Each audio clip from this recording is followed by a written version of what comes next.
They sent me to blow a cop car up. I blew up a cop car. How much time were you facing? What charges were there? Conspiracy to murder, attempted murder, home invasions, armed robberies, arsons, assaults, everything. Went to his house and sprayed the whole house up with everybody in it. One guy said he put money in our heads. We threw him in a trunk. We tortured him, drove him around. I was with Al-Qaeda, bro. I had a hard time with that. We terrorized the sex offenders. We had one that bit a baby's off. We beat him so bad. He didn't last 2 minutes. And you get housed with SBF. Fetty Wap, Attorney General of Mexico, President of Honduras. Do you miss it? Yeah, the money. That's all I miss. What's up, guys? Welcome back to the podcast. It's your boy, Joseph Costello, and I have a very, very special guest with me today. Genie Boy, Gene Borrello from Howard Beach. Talk your shit. What's going on? Nothing, man. What's going on? It's been a long time, man. We've been trying to get together, finally. Years. I know. Literally years. And now you're on a run. Yeah. You're working with, well, we can't say everything you're doing. Some of it's top secret. Yeah. But he's working on some TV shows. Yeah. Movies. Been doing some big podcasts. Yeah. You wrote a book. Yeah. Yeah, bestseller. What's the book name? It's called Born in the Life. It's based on my life growing up in organized crime, all my fun adventures that I had. And, it's sold over 10,000 copies now. And where can people get it? Amazon. They could personally get an autographed copy from me through my DM on Instagram, Gene Borrello. And that's it on all platforms. Okay, so let's just start all the way from the beginning. Yeah, there's sure. people that are watching. You're a Mafia member. You were a Mafia member. Right. And the Bonanno crime family. Right. There's 5 families. Right. And this was something you were born into? Pretty much, yeah. You could say so. So your father? No, so more like I titled it Born to Life because I was related. My dad was a street guy. He wasn't a mafia guy, but he ran around the areas with all of them. My dad had 9 brothers, 4 sisters. They were all nuts, the brothers. They were just armed robbers, shooting, just street guys.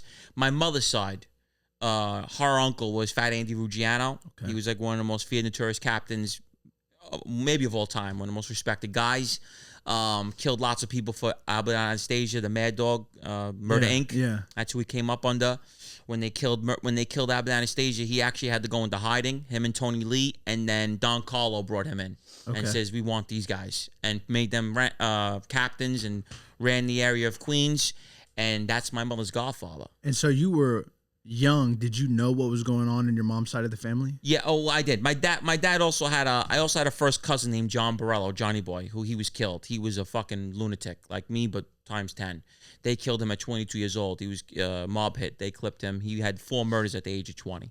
So my father's side was wild. He was with the Gambino family, my cousin. He was running with, I don't know if you ever heard of Charles Caniglia. He was a hitman for John Gotti.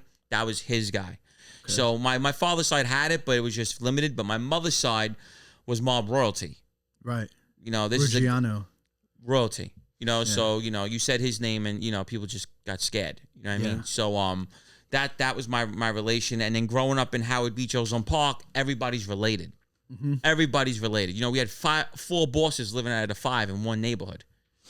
You understand that? 4 bosses out of the 5 families live in Howard Beach at one time.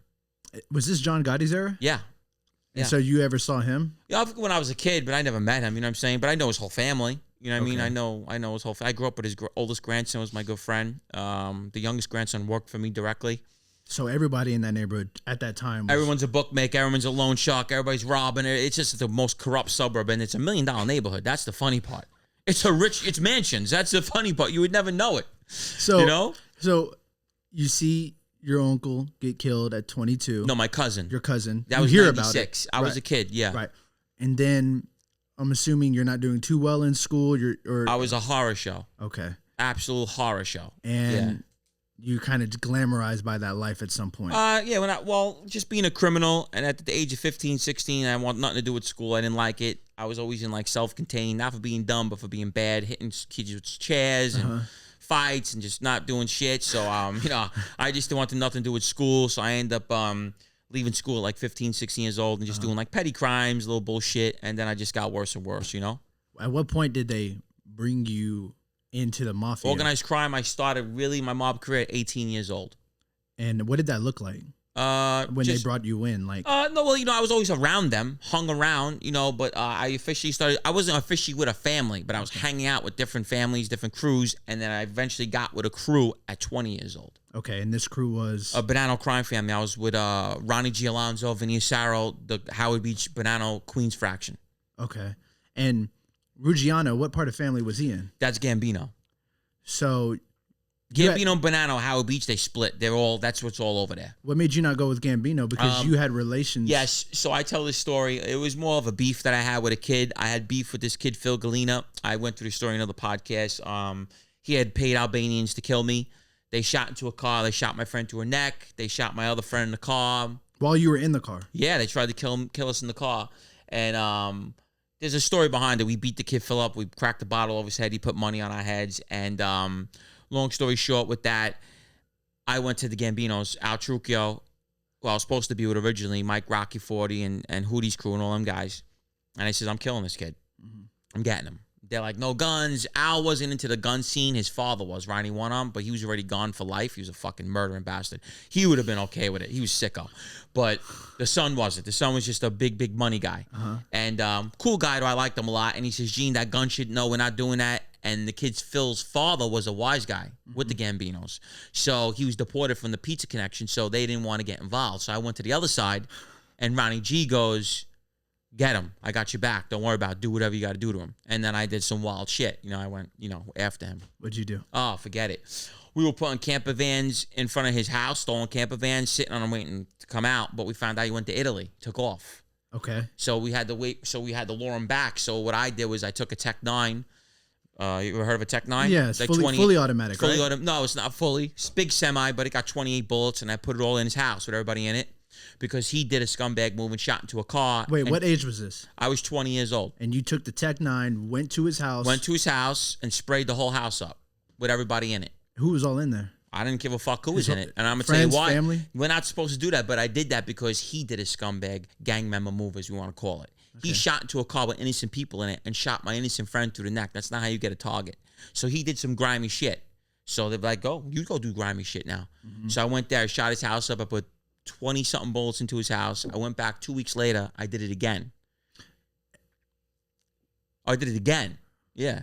So when you did it the first time, it was going crazy. They were like, "Oh my god!" The neighborhood started talking like, "Yeah, of course." Did they know you did it? Of course. You know, what I mean, they knew it was our circle. And then I said, "All right, he didn't come back from Italy again. All right, we're gonna do it again." I went back there. Oh, so he wasn't even in there. You were trying to get him back home, make him come back. Like we're gonna look what we're doing. Okay. I tried to kill his brother. We threw a half a stick of dynamite. The pineapples. Pineapples. Yeah. There's M80 Blockbuster and pineapple. Okay. The pineapple's like a half a stick. We threw it in the pickup truck with his brother in it. We tried to fucking blow him up in the fucking car. You were just going after him. Well, I was ruthless. I was really vicious guy. I'm not trying to brag for we were bad, me and my friends. And then I went back, set all his cars on fire. Holy. And then and the only reason why we stopped going after him is because Chris Cagnata, my good friend, he ended up robbing our main earner in our crew. Tied him up, him and his family, and robbed $300K from him. So Ronnie focused on that. So Phil got lucky because we were going to not stop till we killed Phil. So out of all those attempts, did anybody get hurt? Oh, when you shot the gun, dynamite. Yeah, with the half the stick, absolutely. I blew out the windows. The kid was tucking and rolling out the car. I have a Porsche glass, cut him up. Bro, you know what a half a stick of dynamite is? So when you did this, it sounded like a fucking car. It was like a bomb going off. How many people were you with when you shot up that house? I was with me and a driver. Okay. One of my driver took me. Was that kind of your thing, that less people as possible? No, I just, I was in a bad, I told him we got to get this kid. I took my friend, obviously statute of limitations up. My friend Ryan Lucido, I had him drop me off, and I sprayed the whole house up. What was going through your mind when you started spraying that? Nothing. Because you had never done nothing like that at that point. Oh, no. What do you mean? I already stabbed people, beat people up. I was already violent as fuck. I mean, we were just waiting. I had no remorse or regards for anything. When you're playing... See, the thing was this, that he went to that level. We cracked the bottle over his head and beat him up. That's bad, but you went to murder. Attempted, so at least. Now he tried to kill us in the car. They shot 8 shots to a car, shooting people through the necks. You're trying to kill people. So now I had to go to that level. Right. You know what I mean? Did he not think you were going to go back to that level? He thought they were going to kill me. They just botched it. They just shot into a car and fucking hit whoever. They did the job wrong. You think he was scared when he did that? He didn't do it. He paid Albanians. Oh, the Albanians. Yeah, he paid. They don't give a fuck. They're crazy. What made you not go after the Albanians? I didn't know who they were. We just knew he ordered it. I found out later who it was. Damn. Yeah. So the Albanians and the Italian mafia, they kind of go hand in hand in New York? Yeah, well, we used to kill each other, and then we're friends now. Like, we all used to hate each other when we were younger, and now we're all cool now. Before I cooperated, we were all friends. You know what I'm saying? Yeah. Yeah. So The guy gets off easy. Well, he got lucky because we had to go after Chris now. Chris was the new target because of what he did. He beat up the top earner in the Bonanno crime family for $300,000. Got him for $300K, tied up him and his family. $300K what, cash? He was, He was walking with that much cash on him? In the house. They went in the house. Pudgy was a huge drug dealer, loan shark. And that money didn't completely belong to Well, it him. Did, but he just would give Ronnie $10,000 a week. So Ronnie's getting $40,000 a month from this guy. So that's his top earner. So we were investigating who it was. We know it was Chris Cagnata, and I found out later, we'll get into that it was my friend's father in the house as well. We were going to kill him, but we'll get into that. It was a setup on his own son? No. It was my friend that I knew personally. His father was in on that home invasion. I didn't find out till later on, but Chris Cagnata, we had found out it was him, and then Chris went away for 4 months for something else, so we couldn't get him. We had to wait. Ronnie says when he comes out, we're going to get him. And what were y'all going to do? I'm friends with him. Me and him are good friends. So he knew he was hitting your crew when he tied him up. Well, he hated the Bonanno family because my captain Ronnie and Vinnie's son Jerry shot his aunt down to Cavalcanti. Shot her up in a bathroom stall because she cracked a bottle over Vinnie and Sarah's daughter's head in a bar in the 90s. And they killed her? Well, she should have died. They shot her up. She survived. They lit her up in a bar stool for cracking the bottle over Vinnie. Vinnie Asaro is, He's right? The boss of the Bonanno crime. Lufthansa heist. That's the legendary gangster. He was part of the Goodfellas heist. The airplane scene. Yes, that's him. He did that. So he's a legendary gangster. This guy's, legend. And his daughter got a bottle cracked over her head by Donna Cavalcanti, but her boyfriend was Charles Knigler, who was a hitman for John Gotti. He was a serial killer. He's the one that killed John's neighbor and put him in the barrel of acid. Psychopath. So she thought she could do what she wants. She thought she had it like that. She didn't know that Vinny's vicious. So cracked the bottle over the daughter's head. He ordered her murdered within 24 hours. Ronnie G, Giallanzo, and Jerry Asaro waited on her, went to a bar and shot her the fuck up right in the bar. So Chris always had a resentment towards them. That's his mom's sister. So he never really liked us, but me he did. I was close with him. So that was a big part, and he really didn't like the Mafia. Chris Cagnata was, I call him the perfect weapon, one of the toughest kids I've met in my life. Where's he at now? He's dead. Because of... No, yeah, he was killed by somebody else. Yeah. Shit. Yeah, he was a wild cowboy lunatic, and he was a lunatic. He was one of the worst kids. I ended up shooting him. They sent me to get him. After he came back from the 4 months. He trusted me. He met up with me, and I popped him. And what'd that look like? His girlfriend hit me with a car as the scene went on. No, so the 4 months passed. This is the same guy that dipped when he stole the $300K. Well, he didn't dip. He was saying he had nothing to do with it. We did our investigation. Did you believe him?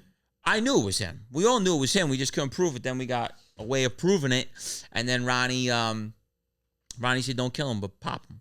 Send him a message. And I says, you can't pop this kid in the arm or the leg. He's never going to stop. I says, this kid is a fucking raving lunatic. So he was like your equal. He's like Tommy D from Goodfellas. Okay. You ever see the movie? Yeah. That's him. And he can fight. And he's brutal. And I'm like, well, Ronnie, we can't just shoot this guy in the arm and leg. He's not going to stop. He's like, nah, go fuck, get him. All right, so long story short, I was going to meet somebody for money in broad daylight. I always had a 380 Beretta on me. I always carried a pistol on me. I always had a gun on me. And I had a 380 Beretta on me at the time. And I'm going to meet this kid, Vinnie Minio, who owed me loan shark money. And I'm walking to his car. I get out of his car. Who do I see? Gina Palmer in her green Acura TL. This is 2006 April.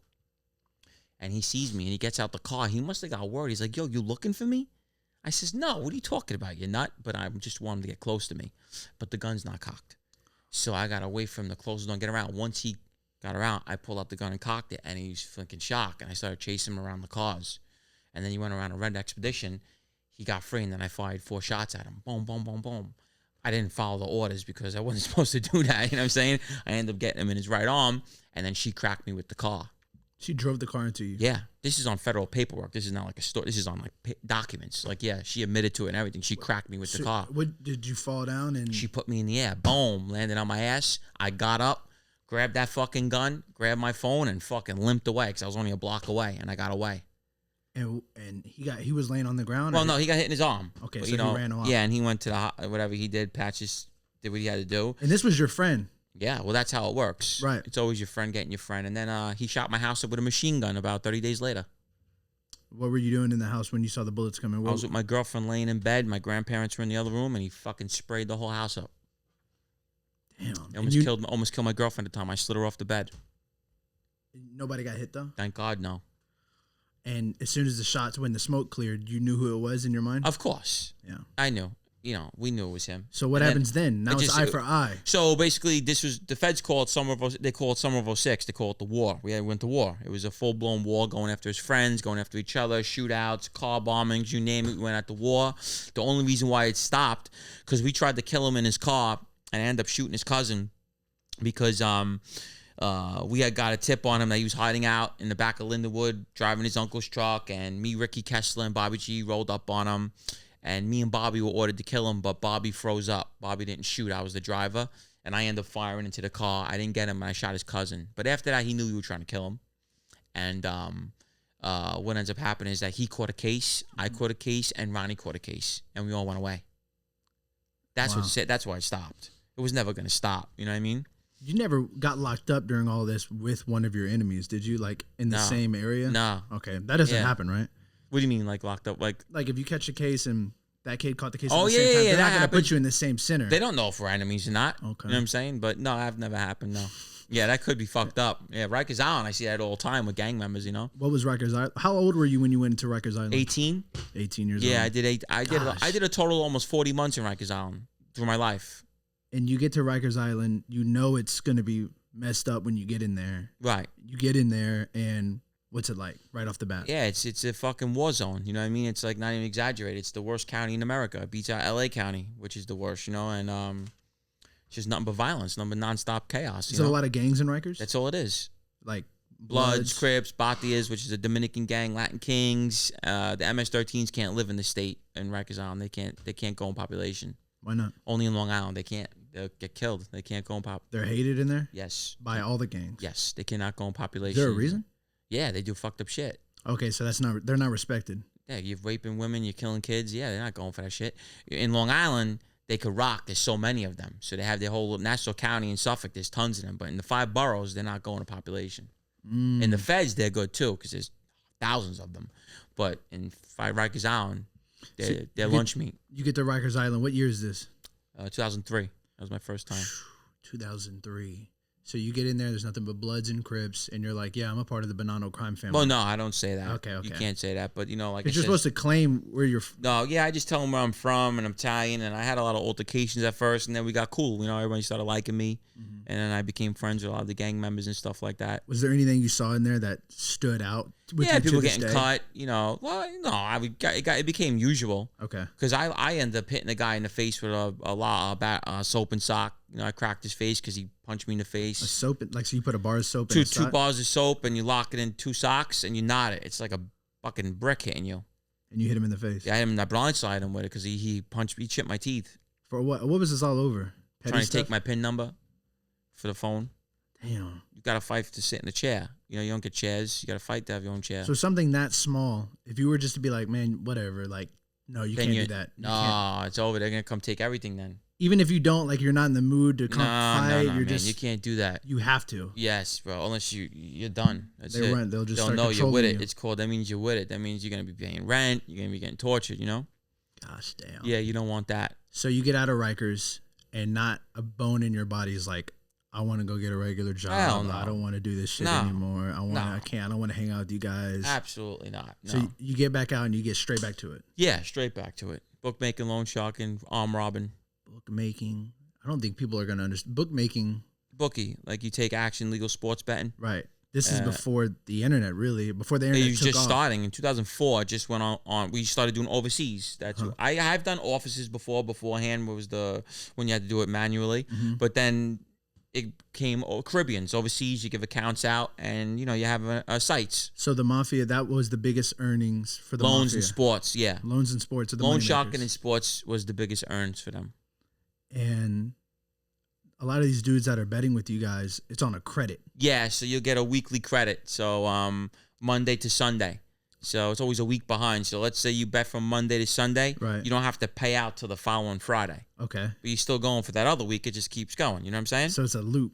Yeah, so basically Monday to Sunday you'll bet. Let's say you're down 10,000. You don't pay to the following Friday, but you're still betting from that Monday, Tuesday. So then you lose again, you're down for the next Friday. You know what I'm trying to say? So the type of gamblers you're attracting aren't betting $50, $100. Oh, it depends. You get small ones. Okay. Yeah, you get it mixed. You know what I'm saying? But you're also getting whales, like people that are throwing a lot of money Yeah, around. you get that too, but you know that brings a lot of problems because the well gets dried out. You know, Right. how many times can a guy lose $50,000-$30,000 in a week? You know what I'm saying? It's gonna get dried out. And when it gets dried out, they call you. Not only that, when it gets dried out, you know, they got to start working things out, you know, because like my people are like this. If you lost a lot of money with them, they'll work with you. Mm-hmm. Like if you lost fucking 30,000 3 weeks in a row, 90 grand, then you lost another 30. I'm like, all right, listen, come up with 15, 20.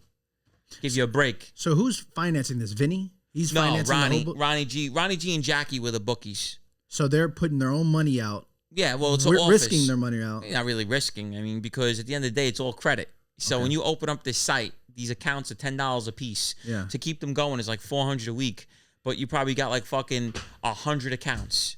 You know what I'm saying? So you figure you got 100 accounts, $400 a week, let's say, for accounts. Now they're making back $400,000 a month on them sometimes. You know what I'm saying? Crazy money. Yeah. But when these people are like in a tough spot because they just lost 50 grand in well, one they'll month. come to a loan shark sometimes and borrow it. So then they get it. It's like peanut butter and jelly. It's basically just man. getting in a cycle where, you know, you're borrowing to pay bookies, you're borrowing, you know, it's just. And you were getting X percentage off collecting the money. So how it works is this. Ronnie gives me money at a certain amount. Yeah. Let's say you want to borrow 10,000, right? Right. I get it at one point, which is it's $10 on every 1,000 on every point. So if I give it to you at 2 points, it's going to be $20 on every 1,000. I'm getting it at 10.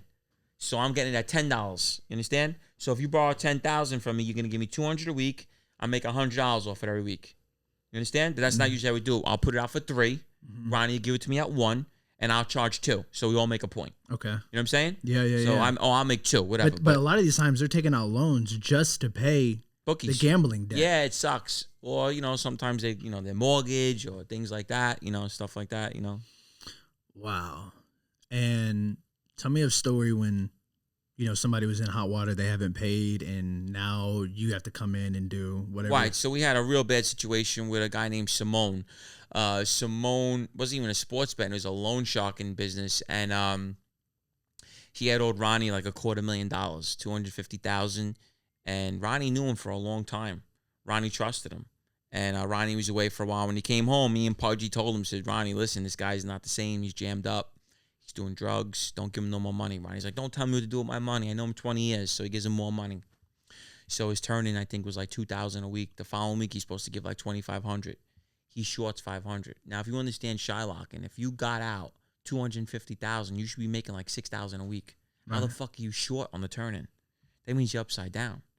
So that means that you're actually taking money on yourself and you're not collecting when you're supposed to. So Ronnie didn't say anything there. I'm just like, oh boy, this is gonna be bad. So you take the money and you hand him. You know it's short when you hand it to Ronnie. When I hand him obviously we've been doing this our whole lives. If I short you on the turn and you're getting money at a point, you know what I'm saying? If you're charging 2-3 points, you're making $6,000-$7,000 a week on that money. So how can't you turn in 2,000? Right. You're collecting 7,000 a week, right? Yeah. So how can't you turn in 2? So obviously you're taking the money for yourself. You're not putting it out. You understand? Yeah. So Ronnie right there was like, he didn't say anything. And I didn't want to say I told you so because he would have flipped out. The following week, he shorts again. And he's like, yo, bring this motherfucker to me. And this is his friend? 20 years. He's in our circle. Because he wouldn't loan $250,000 out to just anybody. Yes, he does. Yeah. He does. Oh, absolutely. Yeah, because someone's going to vouch for it if he doesn't know you. Like Oh. if you come to me Yeah. and say he wants 100,000, when he doesn't show up, I'll be knocking at your door. I'm the co-signer. You're vouching. You vouch for him? Okay, so you basically, if you don't pay, it's on you, right? Yeah, all right, that's it. So if your friend fucks you, it's on you. We have people remortgage their homes to pay. So, like I said, this is gonna get in. Like I said, so with Simone, he fucked up with the cash. We found out, and then he didn't find out. I went to go pick him up at his house, and I said, Simone, Ronnie wants to see you. He goes, why? I says, bro, you shorted 2 weeks in a row. You just show up to his house. I called him. I said, you gotta come in with me. We gotta go to deli. He's like, what's the matter? I says, you know what's the matter. I says, you shorted 2 weeks in a row. I says, listen, you better tell me now. I says, you know this guy's a fucking nut, and you know what I do for him. I'm like, are you fucked up? Tell me now. We could work something out. He's like, oh, I know Ronnie 20 years. He's not going to be mad. I'm like, all right. We get to the deli. The deli. So y'all were doing business. Well, Ronnie was on federal probation. That was his fake job. He'd sit in the back of the deli. Okay. That was like his fake, no show. Like just sit there so probation looks like he has a job. We were just conducting business out of there. And we go in the back, and then we bring Simone to the back. Ronnie goes, come outside in the back. And Ronnie goes, so what's the problem? Why are you shorting me my money? He goes, Ron, what's the big deal? He goes, what's the big deal? Overhand slaps him. Boom, puts him to the ground. Now I know we got to beat him. I got brass knuckles. I brought them because I knew we were going to hurt him. We beat him senseless. And then we dragged him in my car, beat him some more. And he shit himself. He thought we were going to kill him. Yeah, it's real. I hate to say this story. He actually shit his pants. We thought we were going to beat him to death. And this is actually in federal paperwork. He shit himself. You're beating him in front of people? Oh, yeah. And in my car, we dragged him in and beating him. Bad. And y'all aren't worried that a cop is going to drive by, somebody's going to call the police? Nah, at that time, no. But I end up, it gets worse than that. And then... Wait, you got to tell me how it gets worse. He shits himself. But I get stuck with him because I got to bring him back to his house. Ronnie wants his loan shark list. Ronnie wants his list. So he's Ronnie, smelling like shit in your car? Ronnie wants the list. Ronnie goes, I want to see the guys that got the money out. I want that fucking list to see what's really out. Yeah. How much he really put out of the 250 because he could only put out 100 and pocket 150. Yeah. He's missing a ton of money. So probably what was happening.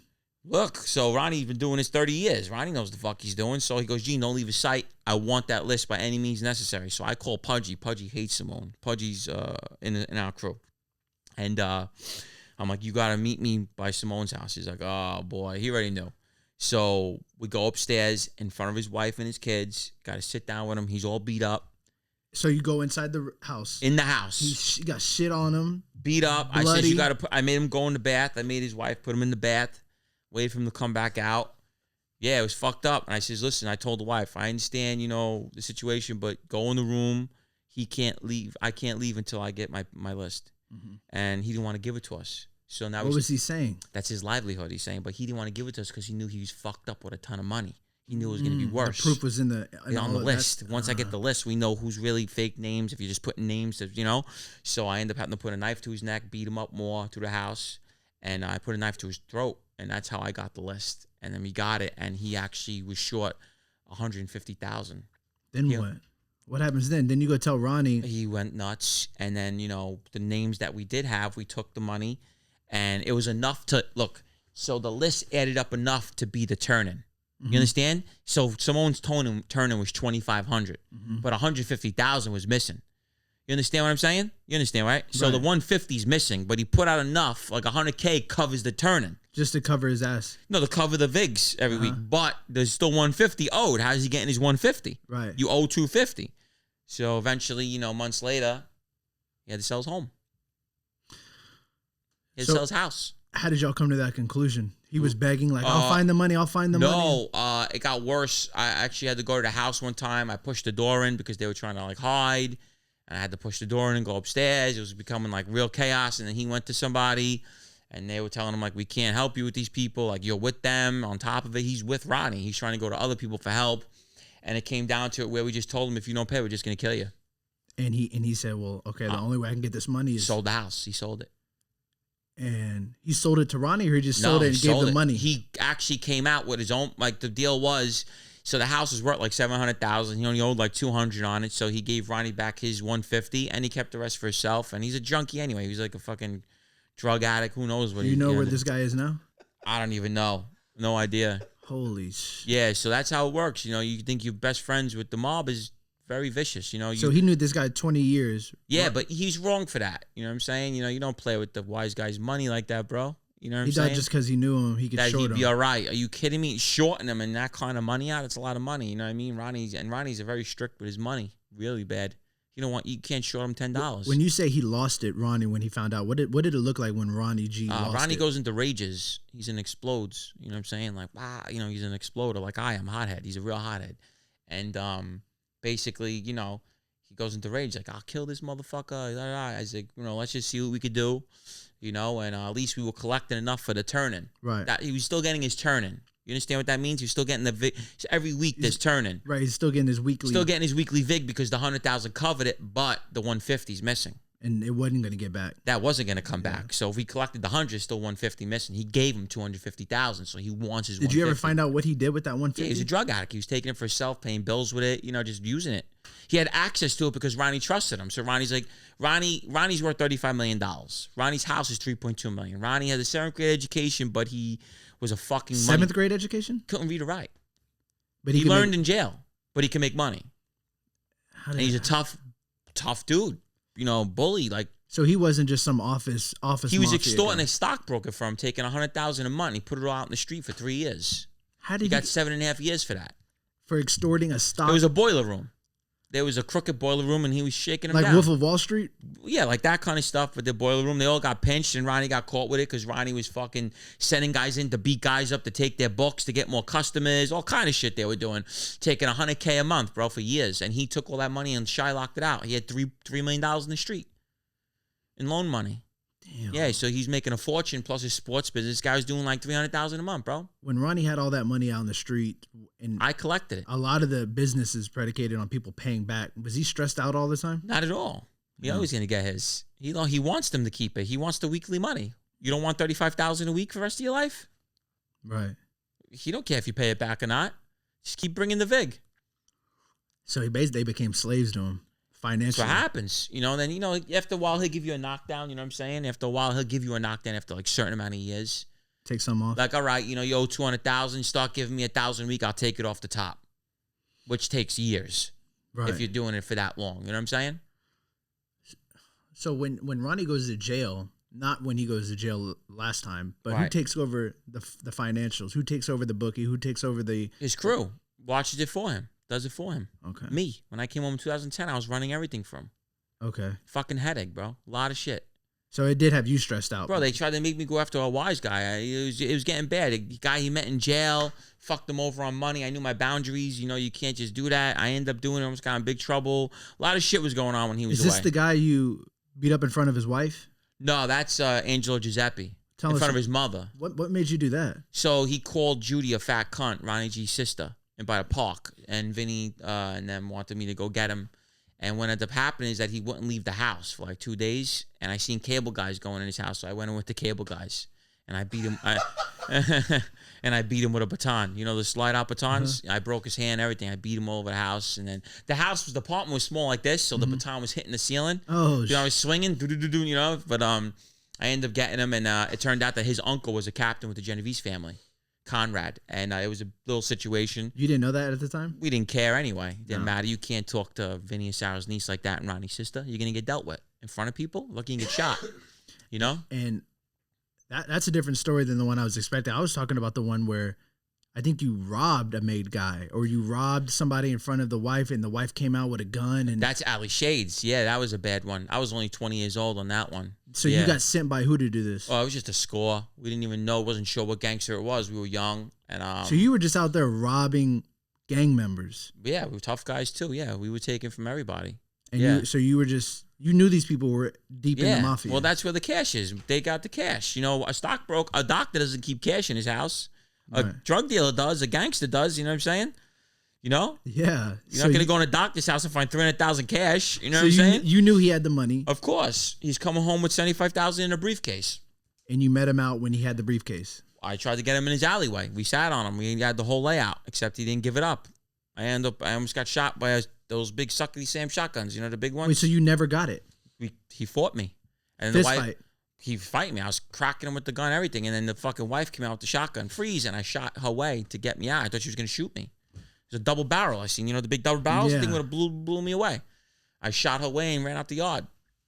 And was that the end of that? Yeah, I couldn't go near that. It was all over. Did they find out you did that? Or you had a mask? Not until now. Later on when I was talking about it. Other than that, the whole fucking, everybody's going crazy over that. Ali Shades. Ali Shades. Yeah. Where's this guy now? Dead. How did he die? Old. Oh, okay. Dead, yeah. That's dead. My common thing. I ask, where is this person now? And it's always dead or in jail. Dead. Yeah. That's the theme, though. Dead or in jail for a lot of these people, right? Most of them. It's the mostly the outcome. Yeah. Shit, man. Yeah. So you get into these bookmakings. You're working close with Ronnie G. You're taking orders from Vinnie. Vinnie's above Ronnie G. Yeah, but the only reason why I was taking orders from Vinnie because Ronnie was away. Okay. So they had me dealing with Vinnie. But most of the time you were working directly with Ronnie. Yes, that was my right-hand man for a while. Yeah. Okay. And bookmaking, shylocking, collecting. Yeah, but I'm a big arm robber. Okay, that's where you're making your most money. No, that's just my side thing. So on the side, you're allowed to do your own thing. No, I'm not supposed to be doing that, but I'm doing it. Yeah, they So- don't want me robbing, but I'm robbing. Yeah, What are you robbing? everything: jewelry stores, drug dealers, everything. You're robbing. So you're actually robbing physical stores. Jewelry. We took a whole store. We tied the owner up and took the whole store on broad daylight. Where was this at? Long Island, Franklin Square. You drive there with a crew, Yeah, we scoped it out. We had a tip from another jeweler. Jeweler guy was setting jewelers up. setting up his competition. Yeah, and he was gonna take all the jewelry, and we took about $500,000 in gold. He had no watch. If he would have had watches in there, we'd be set for life. He only had gold charms, chains, necklaces, but we took 6 laundry bags of gold. Think about that. So wait, you go in there, and it's just him and a worker. Just him. We knew the whole layout. We had the whole setup. You have mask on. No, cameras didn't work. You knew you had. You We had knew. known We had the that. tip. And so you went in there. Did he know what was going on immediately? No, I'm driving a $100,000 Mercedes Benz. I have nice clothes on, a nice watch, everything. And the trick was to hand him the chain. I want to sell it to him, and when he does, I grabbed him, and then we hopped over, tied him up. We had pistols on us, and took the whole store. And just Cleaned the whole broad daylight. April, sunny day, 9 in the morning. how long did it take in and out? Half hour. Oh, so you took 6 your time. laundry bags of gold. You took your time. Yeah, we had to. We took the whole store. You weren't worried. Again, you weren't worried about anybody walking in. No. What's going on? We in got here? guns on us, and if they did, we take them in and just say, sit down. You know what I'm saying? What year was this? 2011. Wow, so you're getting away with a lot of stuff for a long time. Long time. 2003. I only got caught because of my cousin Frankie. I mean, I was on federal investigation, but he buried me. My cousin got me bad. We'll get to Yeah. that. We'll get to that point. But Yeah. So you get 6 laundry bags of, and how do you even get rid of it though? Teddy, the fencer, the guy who set it up, he's taking it. Oh, the other jeweler. Yeah, he's the guy taking it. He wants it. Yeah. So you go straight to him afterwards. Yeah, but we don't get. It's not like a movie where he's gonna hand you one shot. He's got to melt it down. You can't just bring 6 laundry bags of gold to melt down. He was giving us chunks of money at a time. I said, I want this much now. I'll see you again in 3 weeks or more. You know what I'm saying? Yeah. So we got paid off. It took us like 2 months to get all the money. Whatever happened with this guy? Did they find out that he set him up? Yeah, but it was too late. They didn't really, do anything with him. His statue was up. He wasn't a mafia guy. He was just a guy giving scores. We hit 3 jewelry stores in the same area. But the 6 laundry bag store, that guy have insurance on that? All that? He did. He also fucked himself because he tried to make us. We says we want to open that safe. He goes, I'll open it. He wanted to open the safe. There was a fucking 357 in there. I says, oh, you motherfucker. We took his gun. So he reported to the cops that they took a 357. He had no license for a gun. He almost got in trouble. Oh, that's right. New York, you got to have. He had a fucking illegal 357 there. He's telling about a gun. He's like, you have no gun license. You're telling us about a 357 they took or your gun. Where'd you get the gun? Did he have a substantial amount of cash in that safe? No, he didn't. He just wanted to grab the gun. What was he going to do with it? Pull it on you? I don't know what he's doing, but he was zip tied. I don't know what he goes. He goes, untie me, I'll open it. We're like, no, we'll open it. And when we opened it, there was a fucking gun in it. That was something I wanted to ask. In New York, gun laws are real strict. Horrible. So if criminals already know that most people ain't carrying a gun. Oh, they are carrying though. So, everybody's carrying illegally. Elaborate on that. So like where I was from growing up and like in the hoods, everybody has a pistol on them. That's like regular. I carried a gun like I had a license. So you would think I had a license, you know what I mean? I had one under the seat and one on me at all times. Multiple. Yeah, when I was beefing too, especially. I have a 9 Beretta under the seat and then a small one on me. And these machine guns, I've that's had even them. another charge. Were you modifying these guns? No, so the craziest gun I ever had, I was telling this story, it's fucking nuts. And you ever see the movie Rambo? Yeah. When he has the big one? Right. I had that with the big clip. I don't know why I bought it. It was $2,500. I don't know what I was going to do with it, but everyone just thought it was crazy. You had a Yeah. plan for that. I mean, if I really had to go to war, you know what I'm saying? We'd So, come out with that. gun you know what I'm laws- talking about, the Yeah. big Right. thing? It's like the banana helicopter clip. Not the Gatling gun. I'm talking about the one with the big... The one he carried. the one with the big fucking box clip. Drum. Yeah, that one. yeah. And he's shooting it. That one I had. How heavy was that? Heavy. So it's not even practical. No fucking joke, bro. I was dying to use this thing. I'm like, yo, this thing will take out a fucking. You're gonna shoot up a whole nursing home. Yeah, I paid $2,500 for it, bro. It was so all the crazy. wise guys in the nursing home were gonna get hit. This thing was crazy, bro. Oh my god. But basically, gun laws are meaningless. They didn't mean shit. Well, you get a lot of time for them in New York, though. If you get caught with them, you're going to jail. But it wasn't doing its job of keeping guns off the street. No, it wasn't. But if you get caught, you're going to jail. It's automatic 5 to 7 years. And but that doesn't matter if you're a criminal or if you're just a regular civilian. You're fucked either way. Well, you see, if you're a first-time offender in New York with just a pistol, you'll get 3 years. If you got a predicate, they'll give you 7 to 10 years. Wait, 3 years? No record. No record. With a legal firearm, you're going to jail. So if my mom, you can't get probation. No. Not in New York. That's fucking crazy. Not in New York. Not even if you have a great nowadays. lawyer. No, not nowadays. You get probation, everyone's going to be looking at you crazy. Because it's a D felony. It's C felony now. Sorry, it's a C. Oh, that's right. Lil Wayne had a pistol in New York. He got 8 months and he got lucky. Now it's before the gun law raised. The gun law right now is a C felony, which is a 3 to 15. If you're a predicate felon, you start at 5. If you're a violent felon, you start at 7. So you get up to 15 years for a gun in New York right now. They're really bad with pistols. So if an old lady, a grandma, wanted to have a pistol just for self-protection, and she got caught with that, she'd go to the prison for 3 years. She's going to jail. They're not She's going to Rikers. That's crazy. You're going to jail, bro. They're strict with the guns. Fuck yeah. Meemaw gonna be in Rikers. In the house unloaded, it might be a misdemeanor. You might not go. But if it's loaded in the house, it's a felony. All right, so for comparison, in Texas, if you're a felon, after, I think, 5 years, you can own a shotgun for self-protection in your house. Texas is really strict with laws as well, too. I know that. I know guys that got life for weed. That's changing a little bit, all though. right, because I know. Back then. I know my friend got 6 years for a bulletproof vest in Texas. There was there was a guy here that got caught with a pot of brownies, and they charged him the weight of it for the oil amount. They're really so bad they waited out. They offered him 100 years. Yeah, this was like 10 years ago. This is really bad out in Texas. They Florida's offered him like that too. I'm not joking. Yeah, Florida, Texas, those Virginia. Forget about Virginia. So, they have their own laws. Yeah, they don't even want to go out there, bro. They make up their own rules. Yeah, that shit is just crazy. So you said you had a buddy who got time for a bulletproof vest out here in Texas. 6 years. That might be a situation where the cop might have it out for him because depending on. I didn't even know that was illegal to have. That's what I'm saying. I don't really think it is. He was on probation, though. Okay, so right. So it's the same thing as me getting arrested in Pikesville for littering. The cops just didn't like me. That's insane. Yeah, right. But he got 6 years for a bulletproof vest. He's born and raised out here, so I was in jail with him. I know what he got. Okay, so 2010, 2011, you've already started all the violent shit. I've been doing that before that, right? Way before that. Yeah. But where does it get to? Does it get to a point where you're like, damn, do I really want to go? Like, you start having second feelings about shooting up stuff? No. You were under surveillance.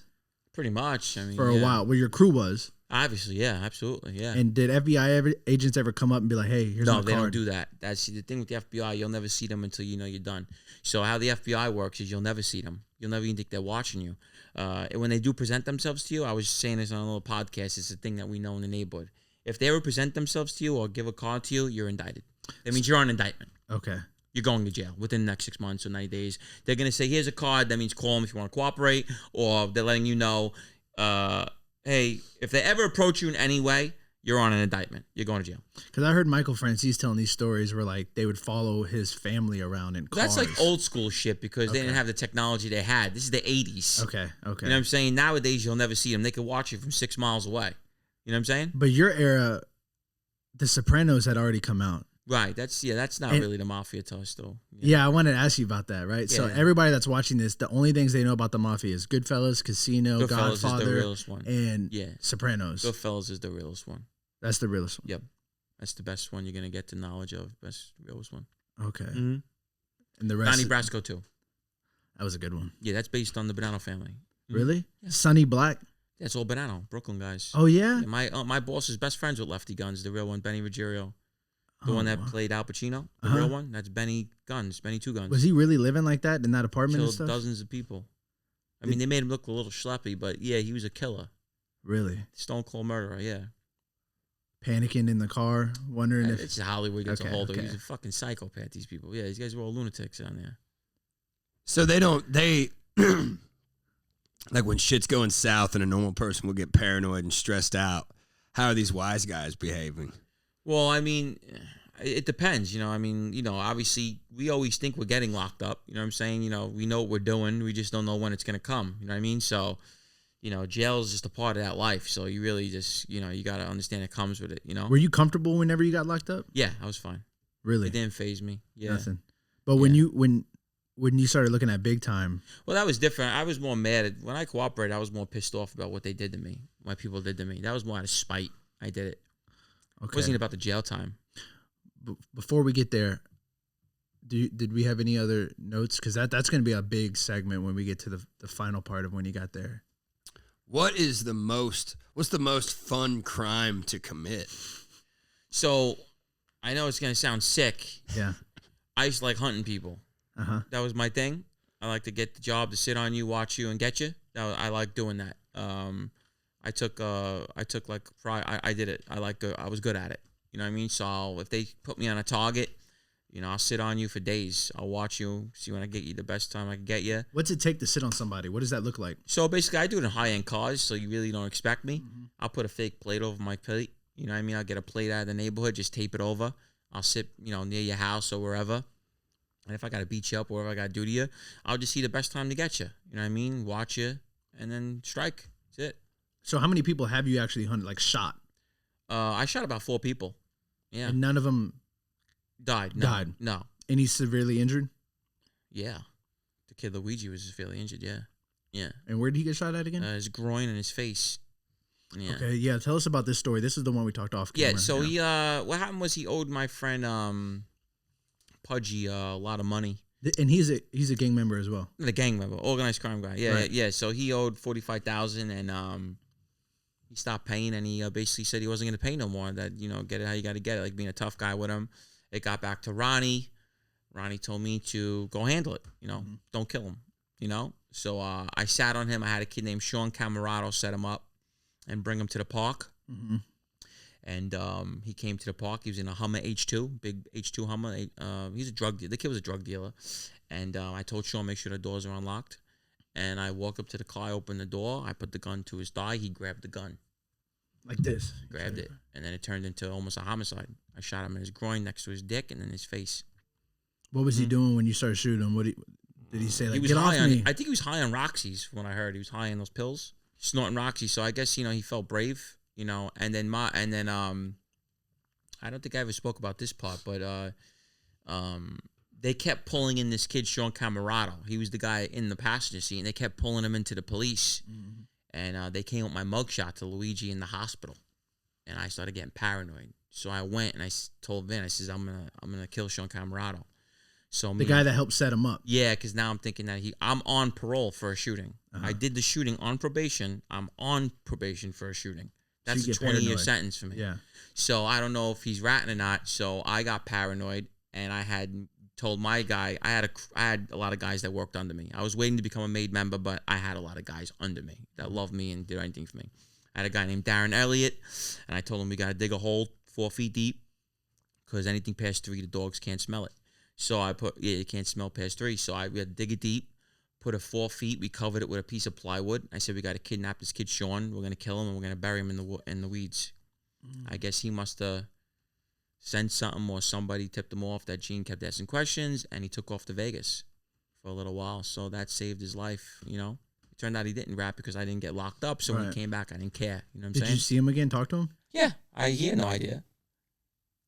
But whatever happened to the guy you shot, did you ever see that guy again? Yeah, of course. What was he going to say? His family paid the money.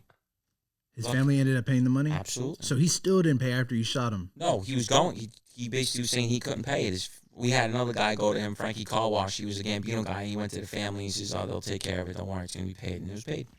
How did they pay you? Cash. Mm-hmm. Damn. Yeah. Where's Luigi at now? I don't know. Okay, so he didn't die yet. No. I said yet. Yeah. Yeah. Man, these stories. Yeah. You're not going to have any problem making a movie, making a show with this stuff. Yeah, no, I have so much stuff. This is just 10% of the stuff, you know. There's so much shit, you know. But you're not supposed to be dealing drugs in the mafia. Yeah, so but these you people do. that are dealing They drugs. deal them, we robbed them, we were doing all that shit. Yeah, that's all bullshit. That's more like 70s shit. You know what I'm saying? Mm-hmm. Back then, you still get mad about it now, but back then you really got killed for it. Really? Yeah, you got caught dealing in the 70s, 80s, you were getting killed.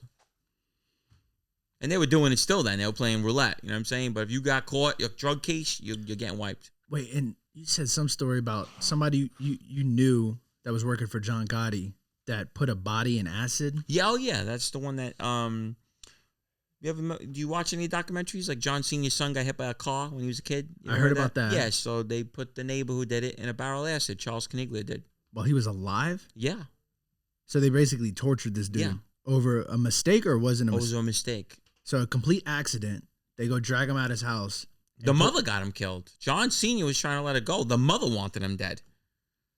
John's so that mother, whole family John's was wife crazy. wanted them dead.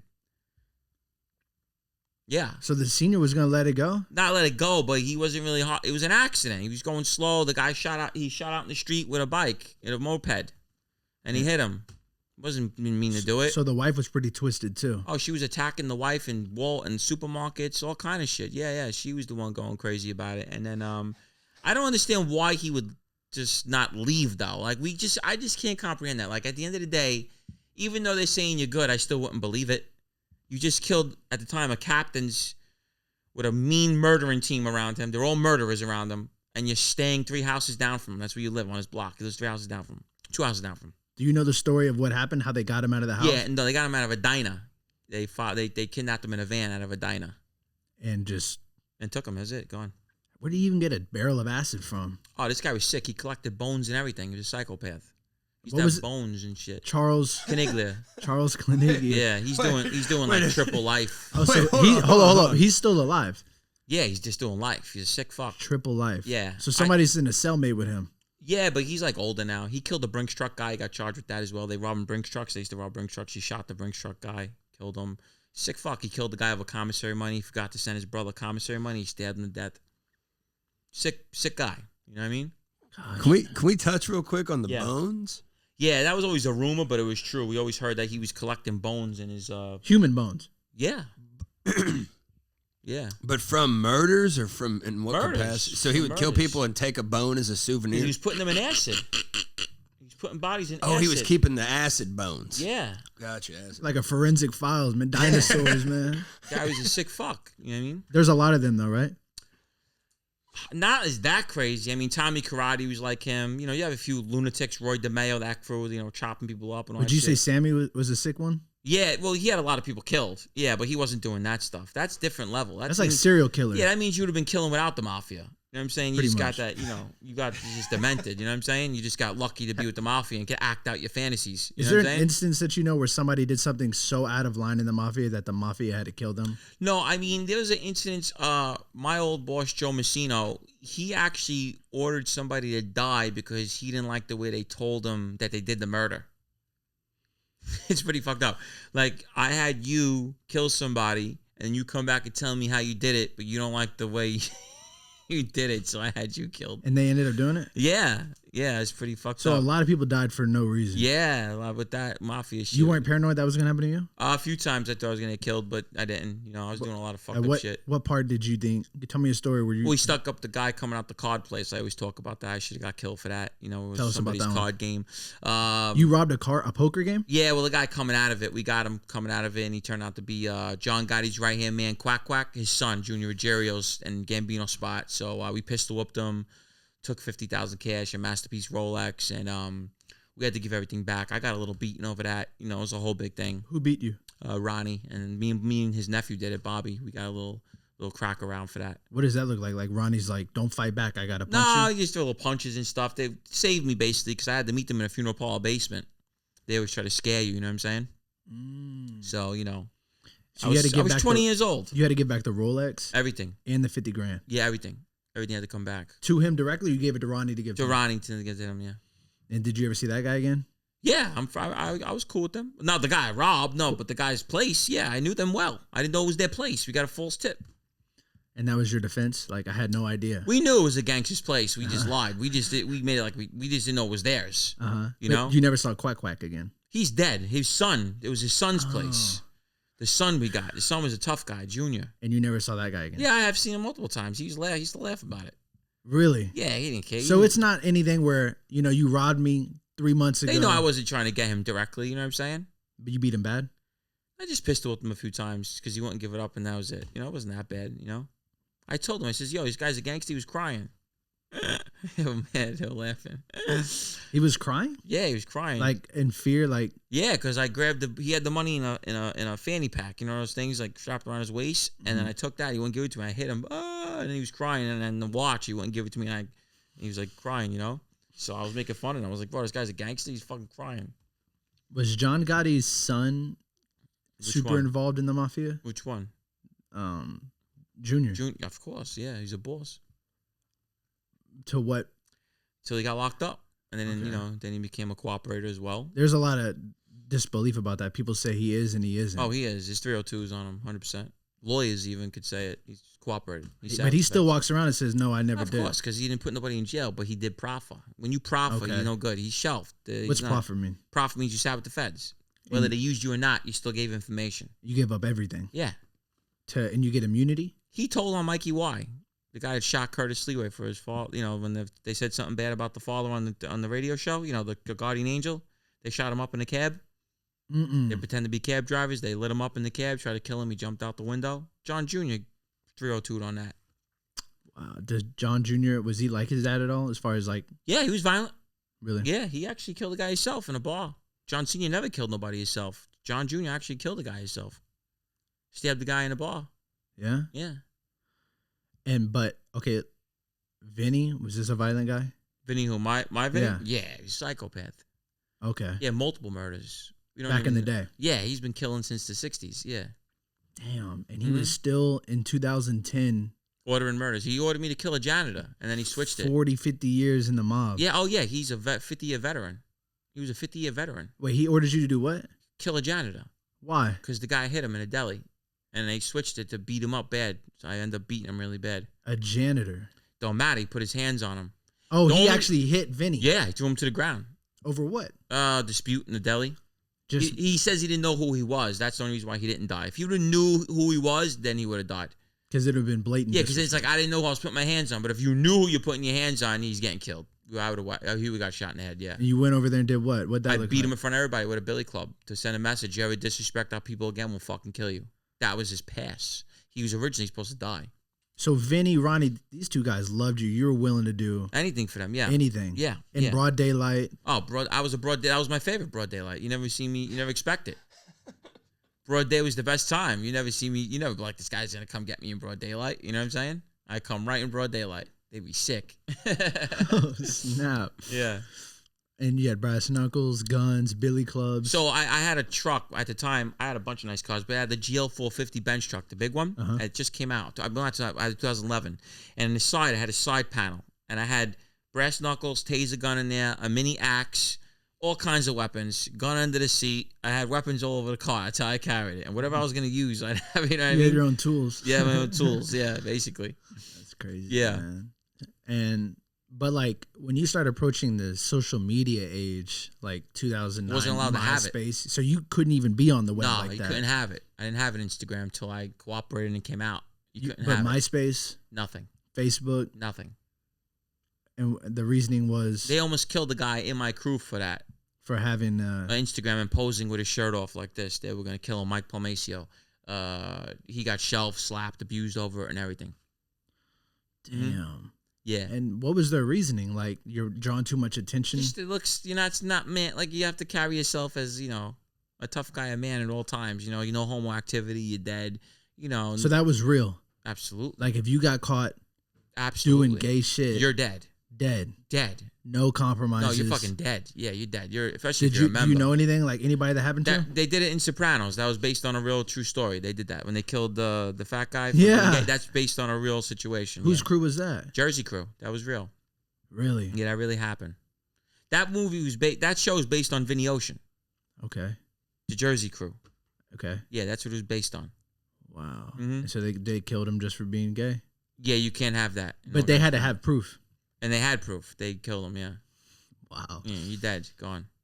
What was another kind of like rule where people would be thrown off guard? Like, you can't do this. The worst rule, one of the number one rule to get you killed is stealing from the family. That's worse than, just as bad as ratting. Did that happen a lot? Yeah. I know guys that got killed over $200. I have a friend of mine that killed somebody over $200 for stealing from the family. Just no matter how much it is, you stole from the family, you got to go. You die. But that could be looked at as like you're not bringing in all the money. You're pocketing. Not about some. that. You stole from the family. Okay. Don't matter. You fucking stole from us. That's it. No beating, just straight to death. Usually that sentence. The Colombo family was killing people over it. Was there stuff that you should have been like killed for by your own family that you got away with? Yeah, absolutely. Doing the stick ups on gangsters. What else did I do that was really bad? Oh yeah, fighting with wise guys. Disrespecting them. A lot of shit. A lot of rules I broke. A lot. Okay, let's get to kind of 2012. Things start melting down. When does things start boiling down? 14.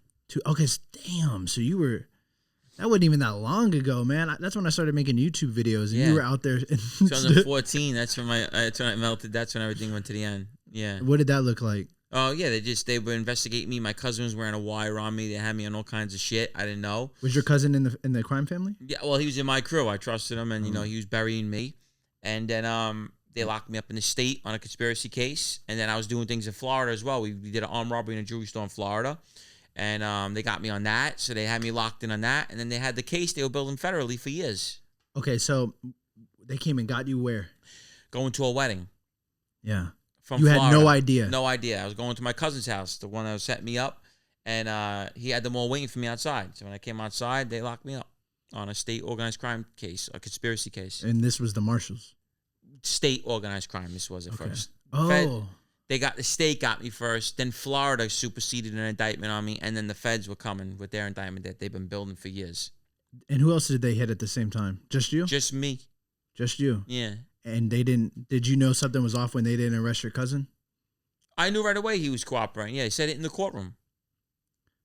But right when you got picked up, you had no idea. No, I had no idea. So in your head, you're like, "Oh, I can beat this. Yeah, or I'm gonna be out in a couple days." Yeah, I had no idea he was wearing a wire and shit, and they had me on all kinds of gun sales and crazy shit they had me on. Yeah. So they transport you to where? Rikers. You get to Rikers, and that's when you find out what you're facing. Well, not that I'm facing, but you see, my rap sheet was so bad that they would put me on a predicate persistent list where you could get an automatic 20 years, but then they filed for it. They couldn't give it to me. But then what the problem is that I had 2 gun convictions. The feds were going to lock me up for another bunch of gun stuff. That's Career Arms Act. That's 22-year minimum mandatory just from the feds. Jeez. That's just from the Career Arms Act. So you're looking at life. Oh, 40 plus years. Right off the bat. Yeah, 40 plus years. Does your heart sink when you start? Nah, at first I was just like, they're probably just trumping it up until I seen the wiretaps. They had to roll them in. On a cart? That's how much it was. I was 2,200 pages out of 15,000. And you start hearing your cousin. Can't see nothing.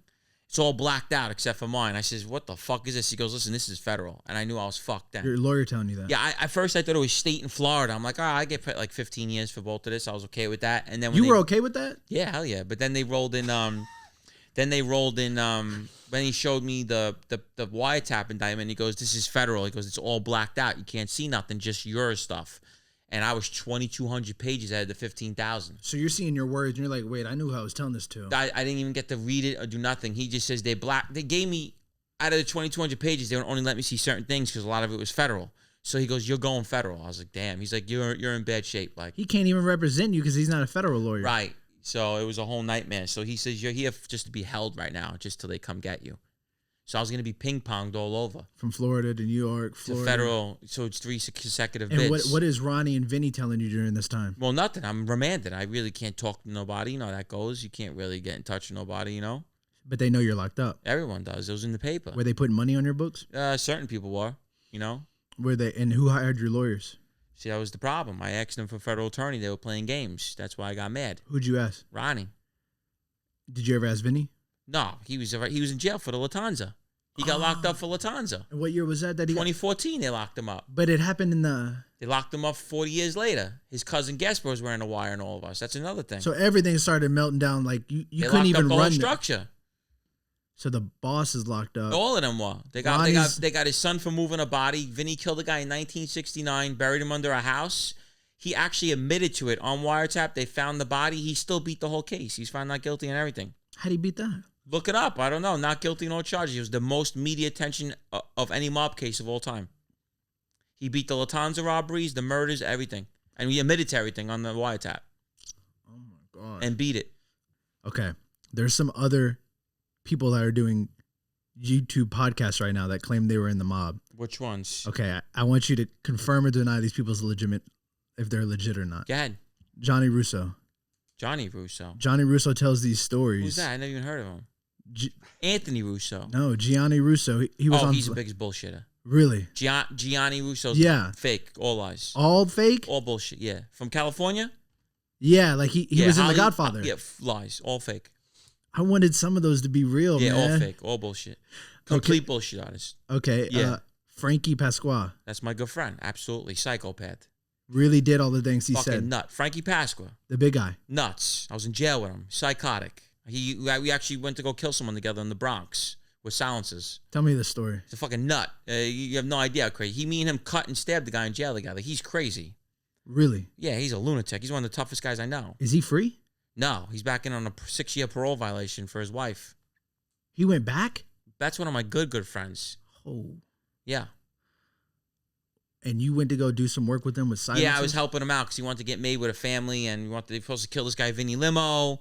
We couldn't get him out the house. Then we kicked the door and tried to get him in the house. He was hiding. We couldn't get him. The whole nightmare. But we got sent to kill him because he shot at Frankie's uncle, and Frankie was trying to get made with the Genovese family. He was crazy. Frankie's crazy. Okay, so he's legit. Very legit. Anthony Ramundi. Biggest lie of all of them. Worse than Russo? Worse. Yeah. So this really guy, bad. like this guy was never involved. No, like he's really, like it's bad. Like I'm mad for Vlad putting him on TV. Delusion. That's how bad it is. Like, it's bad. None like of it's real? so bad. Like it's like almost like a movie script. Like it's just insane. So who are these people? Why are they faking this I don't know. stuff? I don't to know. Get money? Yeah, To write I guess fake so. books? I don't know why. It's like insane. Like if you talk to any of the real, I'll name all the real ones that are out there. When you keep naming them, Yeah. go ahead. I mean, obviously, we know Franzese is real. Legit to the But core. but he wasn't putting in. No, he'll tell you that though. Okay. Yeah, just make trillions of dollars. Go ahead. He made a lot of money. Yeah. Who else? That one guy, man. Which one? Anthony. Who? Not Russo? Gigante. No.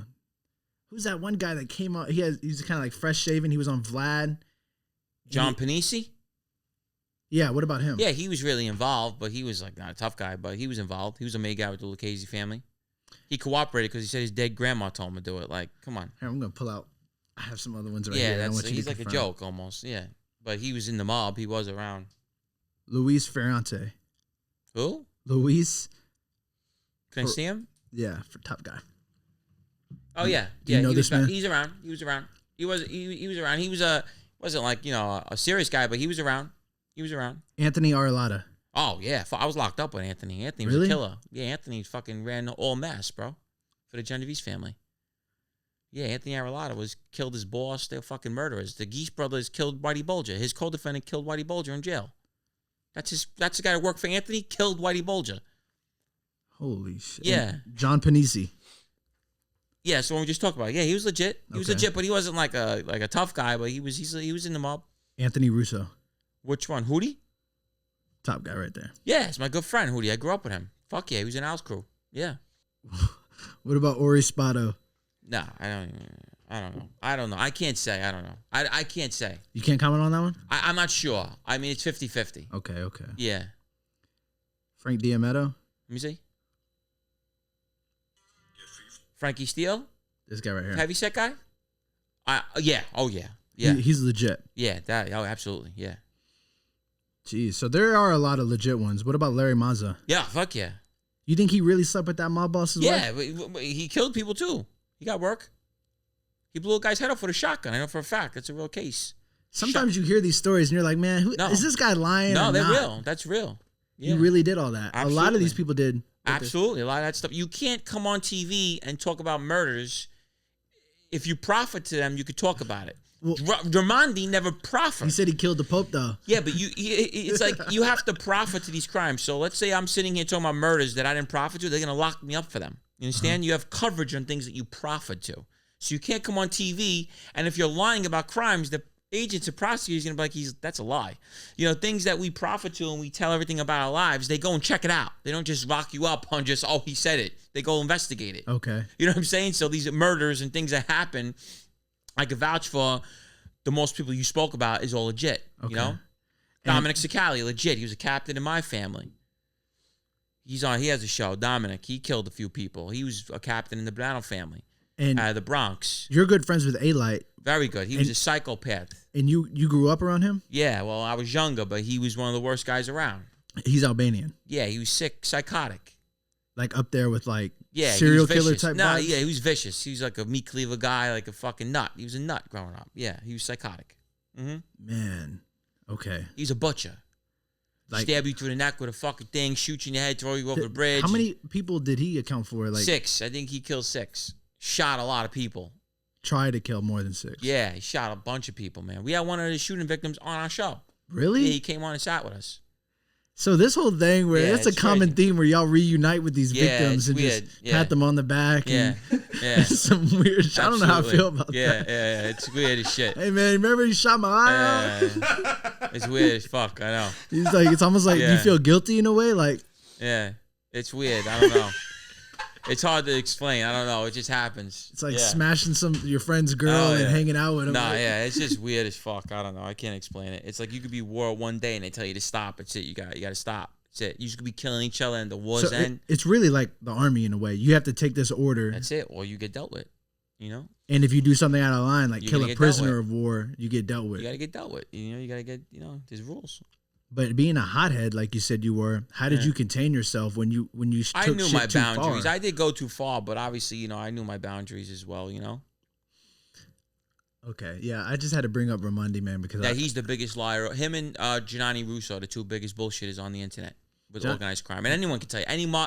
If we sat here with me, Aralata, Johnny Eli, all the real ones that we were actually on RICO racketeering cases, we're on hundreds of surveillance pitches, you know, involved in the 5 boroughs, we'll all tell you the same thing. do you know anything about that guy? Like why he would be lying? Who? Ramondi? We have no idea why he's doing that. But you've never even heard of We him. can't even find the case that he's on. We don't have a little case that he's on. You know what I'm saying? Is the internet has these people Yeah. losing their minds. Yeah. Old people. You know, he's not even on a case. You know what I'm saying? John Panisi was on a RICO case. I was, Hootie was, Dominic Cicali was, Frankie Pascal was, Johnny Eli was. But Frankie Mikey Scars was, Sammy Gavano, Mike Francis, Jimmy Calandra. Even Jimmy was real with the guys with Beth Dev. is it true Persico became an informant? I don't believe that. That's a rumor. Yeah, I don't believe that shit. And I don't. My personal opinion, I don't believe it. Did Gaspipe? Yeah, he did. He did killed become- 36 people. Yeah, That's a lot of people. killed 36 people. And the Grim Reaper, Who knows how many? what was his name? Gregory Scarpa. Gregory, and that's who Larry Mazza was doing work with. Yeah, he was an informant the whole time, killing people. It's crazy. And he had a lot of people he killed. You know how many? It's dozens and dozens. Did you ever? This was a little Before my you, time. Before yeah, you. Yeah. Damn. Body count is uncountable with him. And he eventually got caught He was up. kidnapping people for the FBI. He kidnapped the head Ku Klux Klan member in the 60s. And getting away with They it. were looking for some black kid there was some black kid that went missing or something like that. And the FBI asked him to go, they kidnapped the head Ku Klux Klan guy and got the kid back. Was he getting his own people in trouble? Later on, he was going to, but he was working, giving information and killing people. For free. Or just for license to kill. Yeah. Damn. Yeah, he was doing both. He was a Whitey Bulger. Whitey Bulger's doing the same thing. And you never. Really? Mhm. Whitey Bulger was an informant? Yeah. The whole time. And killed 20-some people. He was killing civilians. He was sick.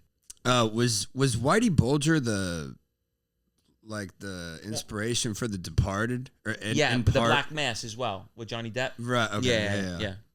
The Departed was good. Yeah, Yeah. that was like a modern. They changed it up though. That wasn't his era. They just fabricated that, but it was based on. Yeah, it was like modern when they Yeah, did it. the Black Mass was based on him completely. Yeah, Right. So Bulger was a informant the entire time. That's how he time. got away with everything. He was putting his competition in jail. right. Yeah, Right. and he actually had an FBI agent that was dirty and was giving him informants for him to kill. The So- FBI agent went away 50 years. So you knew all of this when you were putting in the work, and not one time you could have thought, is Vinnie wearing a wire? Nah, Are these people that are telling You me just to don't think it. I know. You know, you just don't think it. You know, you just don't. It's like until it happens, you just don't want to believe it. You know. Yeah. Mm-hmm. Oh my gosh. Yeah. Man. It's a trip. I can't believe how many people have watched those interviews of those fake Mafia members. Yeah, they're bad. And everyone knows they're all, like anyone from the 5 boroughs that really knows organized crime knows the ones that are really involved and wasn't involved. You know what I mean? Yeah. Ramondi was not, he's a complete bullshit artist. He might be mentally ill. Yeah, he's a complete bullshit artist, and Gianni Russo's a complete bullshit artist. Yeah, that's the two that are completely full of shit. Complete, like. And they have so many views of lying. Yeah, because you know, look, we're watching. You're from Texas. Do you really know about the Mafia? No. So when this guy talks, you're probably like, all right, wow, that's how it goes. So when we all started coming out, remember, before we all started coming out, it was just Mike Francis and Johnny Alite. That was it. Yeah. Talking. Now there's a lot of people. Now there's a lot of us. So these guys can't lie no more. Right. Guys can't just talk and say, oh, yeah, that's not how it works. Everybody knows the rules. We're all involved. People know how it works. You know what I'm saying? So it's different now with everybody out. With everybody talking. Yeah, no Sammy kidding. Gavano talks. How are you going to tell him something? He created the fucking shit. You can't lie to that guy. You know what I'm saying? Guys that use the fucking underboss. You know what I'm saying? So it's hard for guys to come out and bullshit. You know, we know it's true and what's not. Was there somebody you looked up to when you were in the mob? Like, okay, I aspire to have this level of success that this person had. Yeah, Ronnie G. Yeah. He had a ton of money. He was a tough guy. Yeah, I wanted to be that. So he was a tough guy. Yeah, absolutely. He wasn't just in the office. No, Give me my money, Gene. Go he was get hands on. He'll fucking attack you in the street. Have you seen him do violent stuff? Absolutely. Did it with me. Hundreds of times. Yeah, he cops out the car with you. He's psychotic, Ronnie. So he was a true leader. He didn't. Yeah, he was a fucking nut. Explosive, too. Hothead. Mm-hmm. Yeah. Oh, my goodness. Yeah, okay. absolutely. So fast forward to, let's get back to when you're in the courtroom. You see the papers. You know there's been an informant on you now. Right, my cousin, yeah. And there's multiple other informants that come out later, but that's why they didn't lock everybody up, because they were still building a case. The federal case still going on because there was 2 guys wearing a wire out there still. So they were building more. And getting more and more and more and more. So then they finally locked them up in 2017 with me and then with everything, and then that's when everything came out. So you're sitting in there in 2014. Yeah. To 2016. I sat in Rikers for 19 months. And then you're not getting lawyer money. No. Ronnie G's, is he just not picking up the phone, or is he giving you the runaround? Runaround. I'll get it in a minute, but you know he's sitting on tons of money. Yeah, he's playing games. He was playing games. He wasn't sure. Everyone gets nervous, you know. Wait, and before we get to that part, I heard this story that you have to talk about moldy money. You go and try to get some money from somebody, rusty money. Yeah. And this is over bookmaking? Yeah, so the guy Joe DiCario, I was helping him out doing scores, those jewelry store robberies, and he was making money on it because he couldn't pay Ronnie. He took off on Ronnie. I was supposed to get him. And how did he owe Ronnie? They were away together, and when he came home, Ronnie says he's with us now. We're going to do loan shark money. Okay. So he started borrowing money at like $150K out, and he disappeared for like a month. And I was sent to get him. Okay. And then I spoke to him. I says, I got to get you. And he's like, Gene, help me out. Jammed up. I said, all right, what could we do? And he started doing scores together and things and jewelry store robberies and everything. And he was making money, paying. So he was a tough guy too? Not really, but he was just like a score guy. He gets scores for you. Long story short, he fucking goes, all of a sudden, Ronnie comes home and we're doing bookmaking now, me and Ronnie. And Joe's doing bookmaking. Okay. So he keeps paying with this water damaged money. It looked like it was rusty. So I'm talking about losing $25,000, $50,000, pay back Ronnie all his money, like, and I'm furious. I'm thinking in my brain, like, what the fuck's he getting all his money from? Why are you mad? Because he left me out. So he's doing these robbery. He did a robbery without me when he needed me. You know, I looked out for him. I was supposed to do something to him, so I was pissed off. Like, you leave me out in a fucking million. I'll get into it. So I find out. So Ronnie's like, damn, he keeps paying us with the bill said $99,000, $2,000 on it. So we knew it was the same money. It had to be somewhere, a bulk of it, but wet. It must have got wet somewhere or stashed somewhere for a while. So we knew it was coming from. I knew it was coming from it was a score. Mm-hmm. I had heard he came off, so I met up with him. And I says, what's up? I said, you left me out of something? I said, it's real fucked up when you needed my help. You know, this shit, da, da, da. He goes, oh, Gene, I had to do it by myself. I says, really? I said, all right, listen, do me a favor. I need $40,000. I'll pay you back. He knew he was never getting the money back. I says, all right, he gave me the $40,000. I says, you know, you're a real scumbag for what you did. I says, I looked out for you. You fucking come off, I heard, with a $1.2 million in cash. What? Yeah, $1.2 million in cash. I wanted to kill him over it. And this is somebody that was going to get hurt, but you let him make it. And he could have, you know, put me on and split it with me. Yeah, it's how they are, scumbags. I got him for another 32. And then, you know, I was just abusing him now, you know what I'm saying? Because I was mad about it, you know? And, yeah, that's what happened. I found out because it was water damage. It was all rusty. The $100 bills smelled. They even smelled like water damage, but it's still real money. Yeah. And there's bulks of it. He must have, bro, he was paying back so much money and spending so much money in sports betting. This guy, from what I heard, it was like $1.2 million. So he was a real degenerate. Yeah, bad gambler, but he came off lovely. You Left said, me out of it. And Vinnie was a bad gambler, right? Worse than everybody, yeah. What would his action look like? I mean, when he had money, he made $800,000 off the Lufthansa heist from the movie. Right. He blew it in 3 months. No. Yeah, he told me he blew it in 3 months. No. Mm-hmm. He blew 800 G's in 3 months on gambling? Gambling and partying, yeah. And this was the 70s. So that 300,000 was like a lot. 800,000. Oh, that was a lot.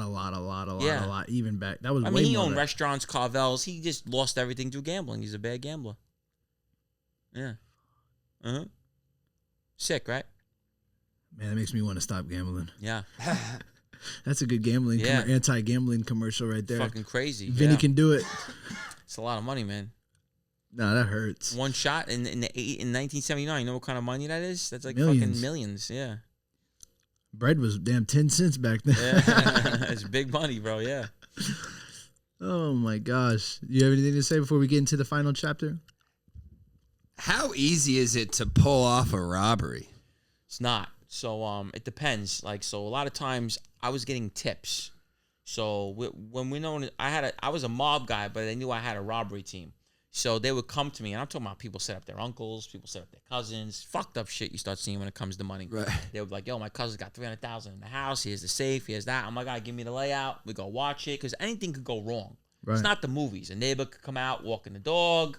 You know, you got to do your surveillance. You got to see if there's a lot of people around, you know, because we're going in the house. It's a home invasion. It's 20 years, 30 years. You got to really do it smart. Who's in the house? How many people? Dogs? You got to really know. It's not easy. Scanners. You got to have a scanner on, because sometimes they push the code in and it's shutting the alarm down but telling the police station that I'm being home invaded.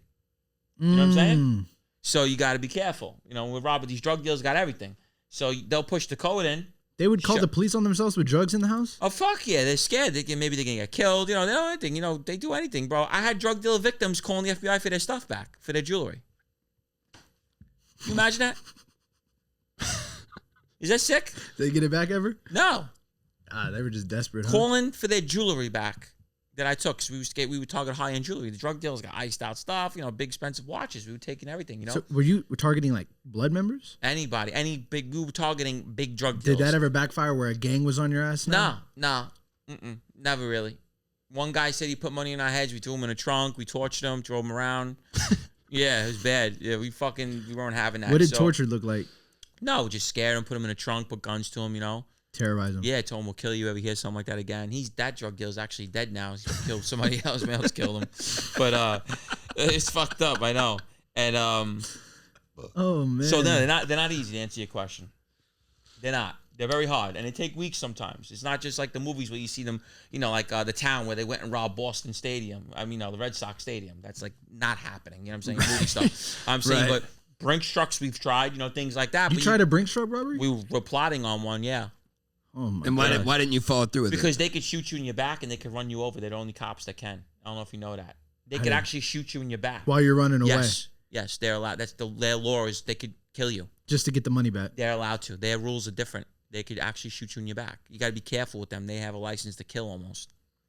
Yeah. Brinks truck. Not like police officers where you run and they shoot you in your back. They're going to jail. Not them. Yeah. Oh my goodness. Yeah. So, you know, the Brinks, you got to be careful with it. And then you got to make sure it's worth it, because sometimes it ain't. You're doing it with 4 people. It's only 100,000. You know what I'm saying? What was the hardest score you had? Where you were like sweating bullets, like, damn, man, this is not working out, but it ended up working out. Yeah, we had to go into a building one time. It was like fucking a mission, going through garages, going up the stairwell, waiting for the guy to open. It was some crazy shit. Yeah, that one was pretty rough. Was it worth it? Yeah, 200,000 cash, bricks of Molly, jewelry, everything. Yeah, it was pretty. When you worth it. guys hit these big scores, did you ever fight about how you were going to split it? Or No, I operate. I control the team. Everything's evenly. I don't Okay. play that. Even if you're in the car, you're still a part of it. You're still getting 20 years for it.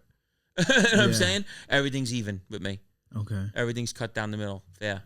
So back to the courthouse when everything starts boiling down.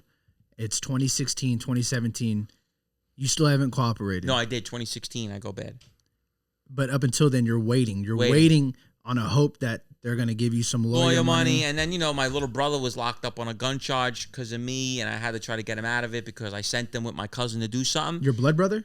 Yeah. Okay. Well, I sent them with my fucking cousin. They were setting us up to go do something, and it was a sting. They got my brother. He set my brother up with a pistol. Damn. So my brother now is facing 7 years of prison. So when I cooperate, I told him he don't do a day. Okay. My brother didn't cooperate. I says, you don't do a day. You need me like you need air. And what does it look like when you finally cooperate? You go into a room with... Yeah, you sit with the prosecutors. I was sitting with the chief over organized crime, Nicole Jatiri, Lindsey Gertis, Allison Cooley, 2 agents, and my lawyer. For the people that don't know, how much time were you facing? What charges were there? Conspiracy to murder, attempted murder, home invasions, armed robberies, arsons, assaults, everything. RICO? Yeah, RICO racketeering, everything. Like literally the whole book? Yeah, everything. And how many plus years? State, plus Florida. Were they offering you a plea? No, they don't do it like that. You cop out the guidelines in the feds. And what would that have looked like? 15 to life. 15 years to life. With a recommendation of probably 25 years. But if you would have took that 15 and came out, the Mafia is dead now, yeah, right? well, I would have been the guy, though. I would make you a would have ton been of at money. the top. I'm making a ton of fucking money. Yeah, right now it's all about money. They're still making a ton of money out there. Really? The violence is just gone. They're still making money. Absolutely. It's just the violence. There's no more violence. It's doing the same shit. The violence is gone. That'll never end. Sports and loans, bro. Never. Never end. Do you miss it? Yeah. The money. That's all I miss. You don't miss the camaraderie? Like the violence? the people you were with. I have victims that contact me on Instagram. What do they say? What I've done to them. You know what I'm saying? Like, yo, it's fucked up. I was like, yo, you know the game, you know, you know. They really message you? Swear to God. What do they expect you to do? Throw them some money? And then, yeah, no, like, yo, you know, you did this to me, you know, why'd you do that? But these were gang members. Not all of them gang members. Some are street guys, you know, just people that got, you know, caught up or blew their cars up for reasons and things, you know. They would contact me, you know. I don't know why they're messaging They sent me to blow a cop car up. I blew up a cop car. DT cop car? Yeah, I blew up a DT car. What's a DT car? I got undercover. You really blew up a cop car? I blew up a DT car because his daughter was picking on a guy in my crew's daughter in school. So they wanted me to set the car on fire. Because how old were these daughters? Like 7. Like just dumb shit. Yeah, he got mad that his daughter, they kept on bothering his daughter. He said, blow his car up. And the guy was like a DT car. I blew the car up. Did you know it was a DT car? Yeah. Did you get caught for that? No. I mean, I admitted to it. I know, but at the moment, you got away with it. I fucking blew up you got like away 20 with cars. A lot. Yeah. You got away with a lot. I had like fucking 20 car bombings, bro. We threw a fucking half a stick of dynamite in the guy's pickup while he's in it. It's not like a fucking Where do you bomb. get? Okay, hold on. Where are you getting dynamite? It's it's a firework, but it's a half a stick. It's the strongest one. It's called a pineapple. There's M80s. Never seen an M80? Yeah, I know the M80. Blockbuster. And then there's a pineapple. That's the big one, the beige one. It's a half a stick of dynamite. You fucking throw that thing. It's like a bomb going on. It's like a grenade. It could have exploded the car, right? Absolutely. Hit the gas We tank? were trying to hurt him bad, yeah. I don't think you were going to hurt him. You're going to burn him alive. We said, let's see what it does. That was the whole thing. When you're dating these girls and living this life, are you going home and telling them? Or is it coming out? No, they live that life. They know about that shit. They know what's good. They know who they're with. They know what's going on. You know what I'm saying? Okay. My first girlfriend was in shootouts. Girl, bullets flying past her head, everything. You know what I'm saying? She almost been killed twice with me. That's one thing that you see in gangs now. They'll put like, a girl could be a blood. Yeah, we don't do Could a woman ever be in the mob? No, never. Like that mob wife shit's so stupid. Yeah, no. Absolutely not. No such thing. Just fantasy. Yeah, the girl that was on Get Gotti, that lady talking. Yeah, it's all bullshit. Oh, yeah. Yeah, I knew the guy she was talking about. She dated Frankie Lino. Frankie Lino's from my family. He killed a lot of people, but she wasn't nobody. You know what I'm saying? She was just on there for, I don't know why, whatever. What the hell, man? Yeah. These women want to become men. Yeah, it's stupid. Everybody just wants to be on TV, you know. They seen us do it, so me and Johnny started this mess. We started this mess with No, that you mob guys did. podcast. What year was that? 2020, January. Early, yeah. Yeah, we started this mess. It was just him and Francis doing interviews. The podcast, we started, me and Johnny, and that was it. It just went ham. Where were y'all filming that at? Brooklyn. Yeah. Jeez, man. Yeah. Okay, so you're in the room with the federal prosecutors, right? And they're basically saying, you know, cooperate, and we're going to take all this time off. That's not. No, that don't work like that. Wait, so you got to expose yourself and pray for the best? So basically, you see, this is how federal cooperation works. When you sit with them, they can't promise you nothing. That's how it works. So why are you, in your head, are you like, man? Well, usually you're going to get time served, usually the times. When you're a mob cooperator and you're telling on these names, it's the most high-profile crimes in the city. Mm-hmm. They take care of you, usually. Okay. They just don't tell you that. So what's going to happen is I'm going to cop out to these ridiculous guidelines. I'm going to cop out to all my top charges. And then after I do everything I did for them, Millions of dollars seized, houses, things taken, all kinds of shit. I went in front of a judge and I got 63 months time served. That's a win. Yeah. But when you're sitting there and you're... You don't know. The judge can give you anything. My guideline was 15 to life. He could give me anything he wanted. Do they move you into a protective unit? Well, after? At first, I went under a fake name, Jerry Russo in New Jersey, for a year. And what happened under that fake name? Oh, a lot of shit, man. I knocked the guy's teeth out. He tried to press charges on me. I got into a fight with a guy in a cell. In jail? He had a heart attack and died. You fought him? Yeah, he got into a fight with me and my bunkie, and then he dropped dead. Was he old? No, 25 years old. He's on Suboxone. Synthetic that stuff, and he dropped dead of a heart attack. In front of you? I tried to save him. I threw water on him. I tried to pump his chest, everything. And the guards came and... Yeah, the guards weren't where they're supposed to be. Uh-oh. That's why it's the whole, spiel. And they took his body out and just business... He died in the hospital. He was half dead there, and then he ended up dying in the hospital. And you had a fake name? Joey Russo. I didn't exist. Johnny Russo. Joe Russo. Yeah. Yeah. So... And then I knocked the guy's teeth out, and he tried to press charges on me. I caught staph infection, and his tooth was in my hand. I knocked his whole tooth out.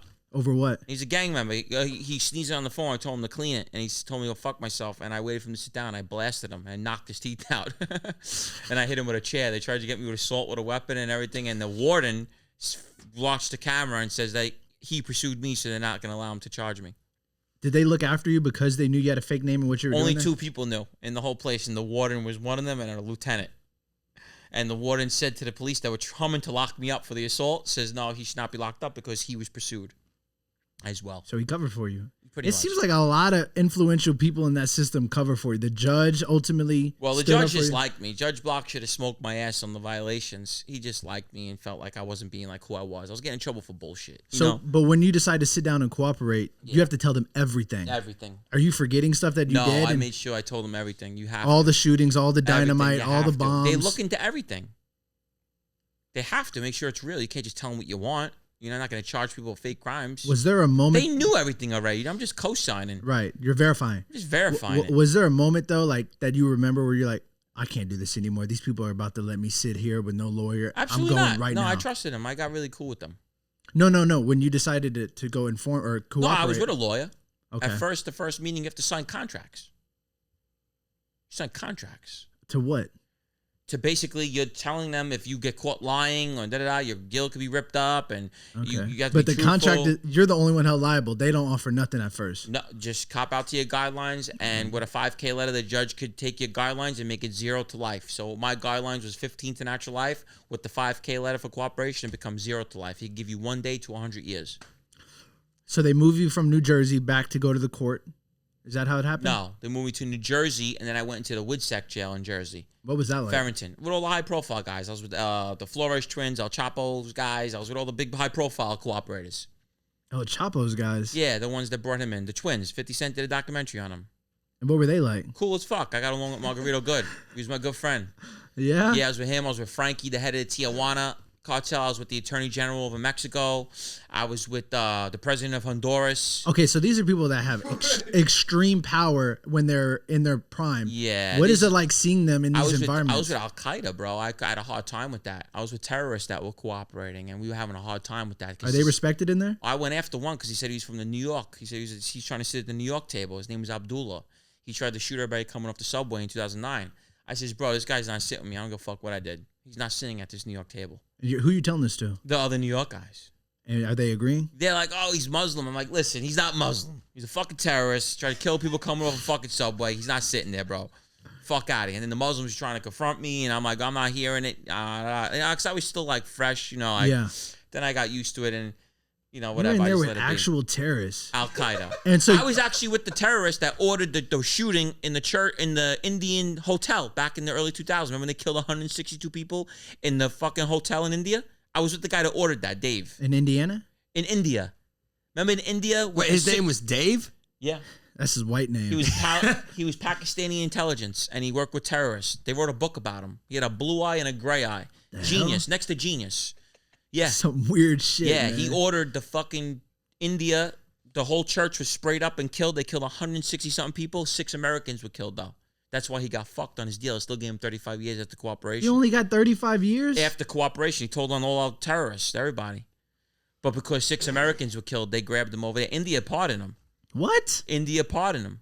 On what grounds? Why? Because he gave them all the people that were in on it. But then he got extradited. America here. grabbed him for the 6 Americans that got killed. So, but what were you doing during 9/11? I caught a case. Because 9/11, you obviously have a disdain for terrorisms in New York. I caught a case. We got locked up that night. Really? Yeah, we got locked up. I don't want to driving around, but we got locked up. You don't want to get into it. I can't get into that one. Why? Man, it's kind of a statute of limitations. We attacked right? the wrong. No, we just attacked the wrong people. You got to tell me, bro. You just flew here. I mean, we thought they were celebrating at a church. You thought Muslims? Yeah. You mistook them for terrorists. Yes. That were happy on that day. What'd you do to them? We beat them up. Bad? Nah, not that bad, but we got locked up for it. You and some friends? Yeah. It was a hate crime. Oh, it was labeled a hate crime? Oh, yeah. But then it got thrown away because of the circumstances, because our friend's father died in 9/11. Okay. And that's why, we were, all the upset. whole case got thrown away? Not thrown, 45 days community service. Oh, pretty much thrown away. Yeah, they just couldn't prove that I bat the guy in the head. That was the whole thing. They wanted the guy to hit the guy in the head with the bat, which they thought was me. And the other ones were shooting paintball guns. Some kid. So y'all just went out looking for some people. No, we had heard that they were celebrating. We got the wrong information. We were 17 years old. We were kids, and we beat them, a whole bunch of them. Wow, man. Yeah, I can't. The one guy was actually on MTV News. Really? Yeah, yeah. What was he on MTV News? That he got hit in the head with a bat. Did he describe you? No, he described it. Yeah, somebody batted him in the head. They wanted that batter. The batter would have got time. They just couldn't prove who it was. Hit him in the head with a bat? Cracked the shit his with a bat.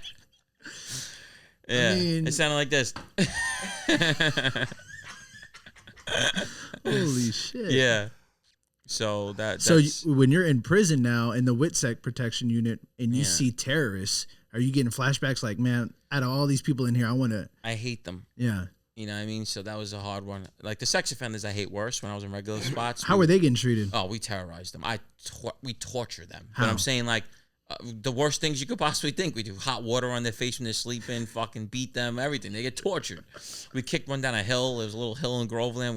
Me and Frankie Pasqua kicked one down a hill because he was Italian. We tortured them, but in WITSEC there's no sex offenders. That's for cooperation. You know what I'm saying? So we were with mostly just. You were throwing burning water on them when they were sleeping. We were hitting them with hot water while they were sleeping. And they would wake up just screaming. Screaming, yeah. On their face. On their face, yeah. And this was like a dormitory. Ones, like the ones that were like, we had one that bit a baby's dick off, and we're like, yeah, child mutilation he had. So we got him bad. We got a few of them bad that had real bad crimes, like real heinous. We would hurt them bad. You didn't get caught? No, because it was where we were at was all bubbles, not cells, so you could crawl. It's like a little wall. Do you even think these people are still making it alive in that system after what y'all did to them? People had to do the same things after They've been tortured everywhere they go usually. You know what I'm saying? Some of them get, like when you go to maximum security, some of them get burnt alive in their cells. We're going to have to blur a lot of this shit. Yeah. Yeah. So you just blur as you say it. Yeah. So, yeah, it was pretty wild. And we tortured them. We terrorized the sex offenders. The one in Green, I remember when I was in Green Correctional, we beat him so bad. He didn't last 2 minutes. The cop told us, because they hate them too, the cop came in and goes, I'm going to take a long shit. And he goes, baby raper. He goes, get him out of here. And that was it. All right. He was watching X-Men. I'll never forget it. I fucking kicked him in the back of his head like Undertaker kick. Boom! My friend came. We booed him in the face. We literally left him like a fucking... He looked dead. That's what we were doing to them. You know? So there was no cameras to show like... No. We know where there's no cameras. They know the spots. You know what the blind spots. We left them in a puddle of blood in Green. It was bad. Really the stretcher had to take them out. Yeah, so we used to brutalize them. You know, they deserve it. Right. You know, and the terrorists. They're fucking horrible. Were the terrorists getting terrorized too? No, they're not in population. Only in the WITSEC you're with them. You see, in the regular, they're in like their own thing. They can't. Right. They go to ADX most of them anyway. So from WITSEC, after you cooperated, you go in front of the judge and he says, "All right, time served." I went home back to Howell Beach. You went back to where you were from. Yeah. Where all the gang members are from. Where all the Mafia members are from. Yeah. And then I went to Brooklyn. I was living there. Wait, so when you got back there, are you watching your shoulder? Like, no, I didn't give a fuck. I'm like, I'm the bad guy. Fuck that. Do something. Did they already scoop up? Fuck, you gonna send it after me? They already scooped up Ronnie? Yeah, everybody's Vinnie? gone. They got everybody, but they were, there were still people out there. I just didn't care. What are you gonna do? Shoot me with a water gun? These guys ain't doing nothing no more. It was that soft at that point. Yeah, what are you gonna pull a super soaker out of me, throw rocks at me? Like they're not doing that. Did anybody ever end up trying anything? Yeah, I got into a situation with Ronnie G's son and them. Ronnie G's blood son. Because we kept fighting on the internet and everything. They pulled a stunt. I ended up allegedly pulling a knife out, and then it was a whole situation. But nothing happened. They didn't have it in them? They banned me from Howard Beach to probation. I got banned from Howard Beach. You got banned from a region? I got banned from Howard Beach to probation. They wouldn't let me back there. I was not allowed there. So you went to Brooklyn? Yeah, I moved to Avalon in Brooklyn. Real nice. Yeah. And then you start the Johnny and Gene show. Yeah, and that was it. Then the government came after me like a motherfucker. They hated that. Hated it. They hated that you started your own podcast. Yes, and glorifying crimes and talking about bringing cooperators on and other people talking about now it. Everybody does that. Yeah, but at first we were the first ones, so it was new to them. And they tried were to make having it a heart attack about it. My book, they tried saying I couldn't write my book, and then the Cohen's Act came out. Remember when the guy that wrote the book about Trump? Mm-hmm. They put him in jail for writing the book. They had to release him. It's a Cohen's Act. You can't do that. It's just freedom of speech. What so great they couldn't timing. violate me for my book. Yeah. That's some great timing, man. Yeah. So you're walking the streets. Everybody knows that you cooperated at this point. Yeah, of course. Yeah. How long did Ronnie G, Vinnie get? Ronnie got 14 years. Vinnie got 9 years, but they let Vinnie out through COVID. So Vinnie's already out? Yeah, Vinnie died. He passed away. He did die. Yeah, he died of old age in home. How old was he? 90. Gosh. Yeah, he lived a long life. And Ronnie's in there now. He comes home in 5 years. Wow. You would think these people would have a lot more time. That's the way it goes. Federal, FBI agents always say, Gene, sometimes you don't like the time they end up with because it's up to the prosecutors and them, Wait, so Ronnie gets home in 5 years. Yeah, you're going to be going back and forth from Florida. I don't care. And New York. I was a legit tough guy. I mean, if that's the case, I'm not like a punk. I don't hide behind the mafia. I didn't need them to be tough. I'm still, I still get into fights. I'm saying in Tampa. But do you think Ronnie would? I don't think so because all his friends told on him. Ricky Kessler was one of his best friends, wore a wire on him. It's a whole. So you're saying I was the last guy to go bad. There's like multiple cooperators. So you're saying there's a possibility.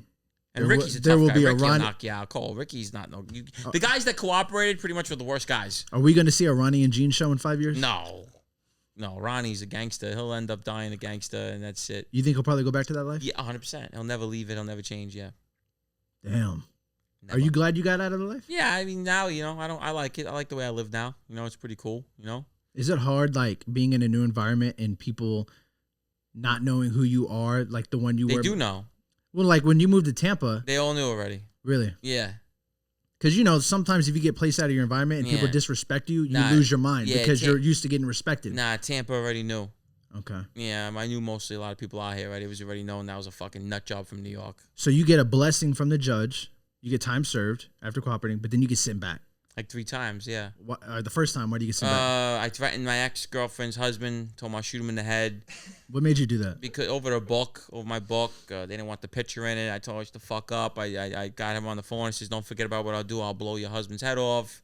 He called the FBI scared.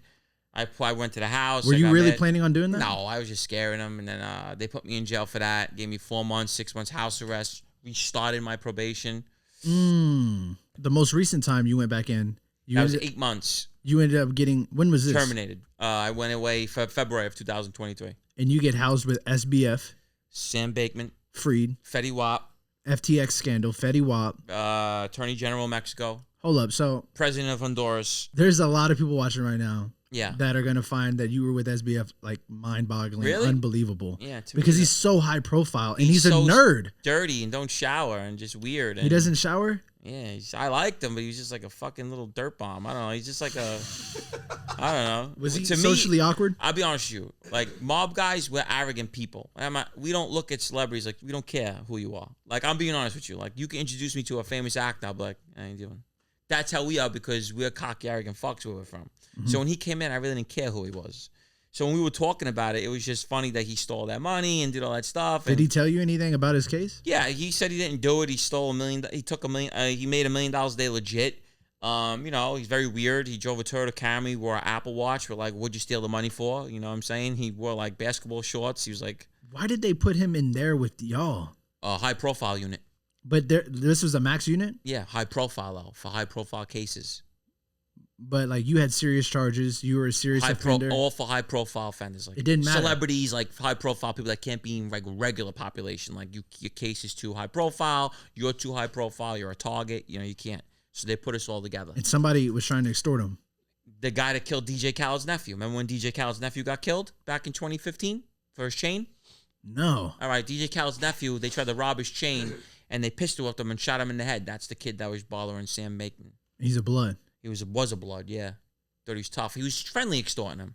Like trying, not like saying it. Manipulating him. Yeah, and I didn't like it, and then I was telling him it's safe, and then he called me over, got tough, he swung at me, and I beat him up, and then I hit him with hot coffee. They had me with a 224 assault. They got kicked out to the feds. I almost had a new charge. Wait, you threw hot coffee in his face? In his face.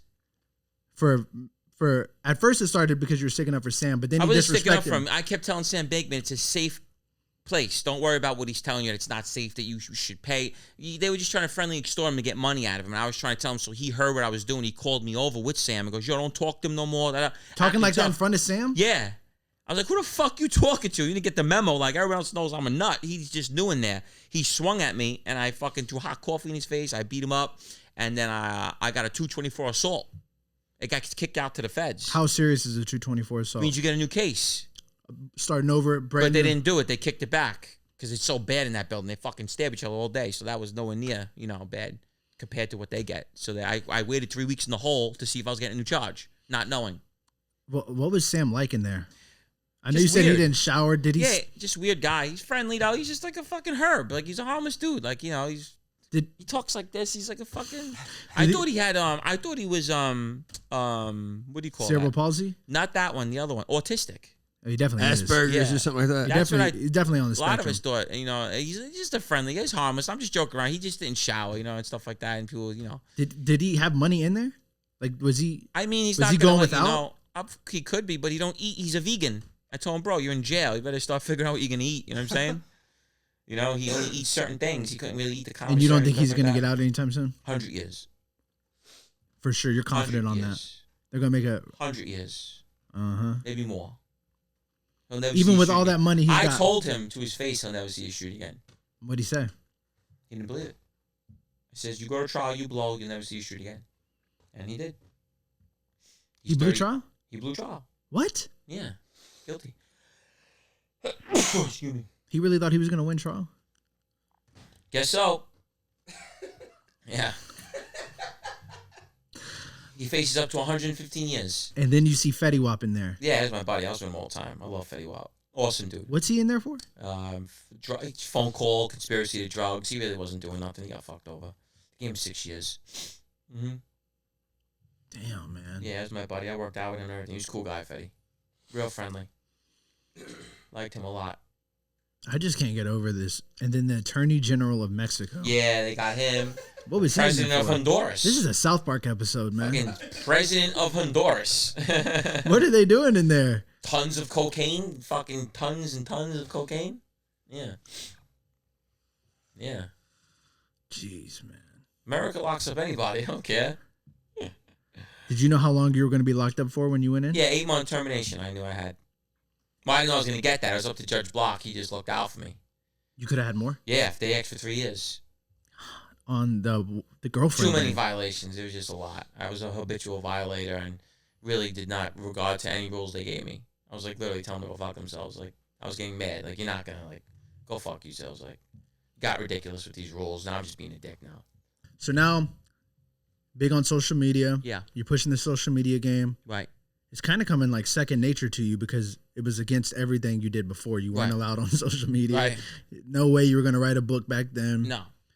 And I guess this just all happened with working with John A-Light on that show, the one y'all made. Yeah, I wrote a book in jail. I knew I already was going to write a book. Okay. And people told me, oh, books don't sell no more. I'm like, you don't know. I'm telling you, my shit's different. I'm the only modern day guy out, and I was really involved, and I was like a old school guy in the modern day. It's not around.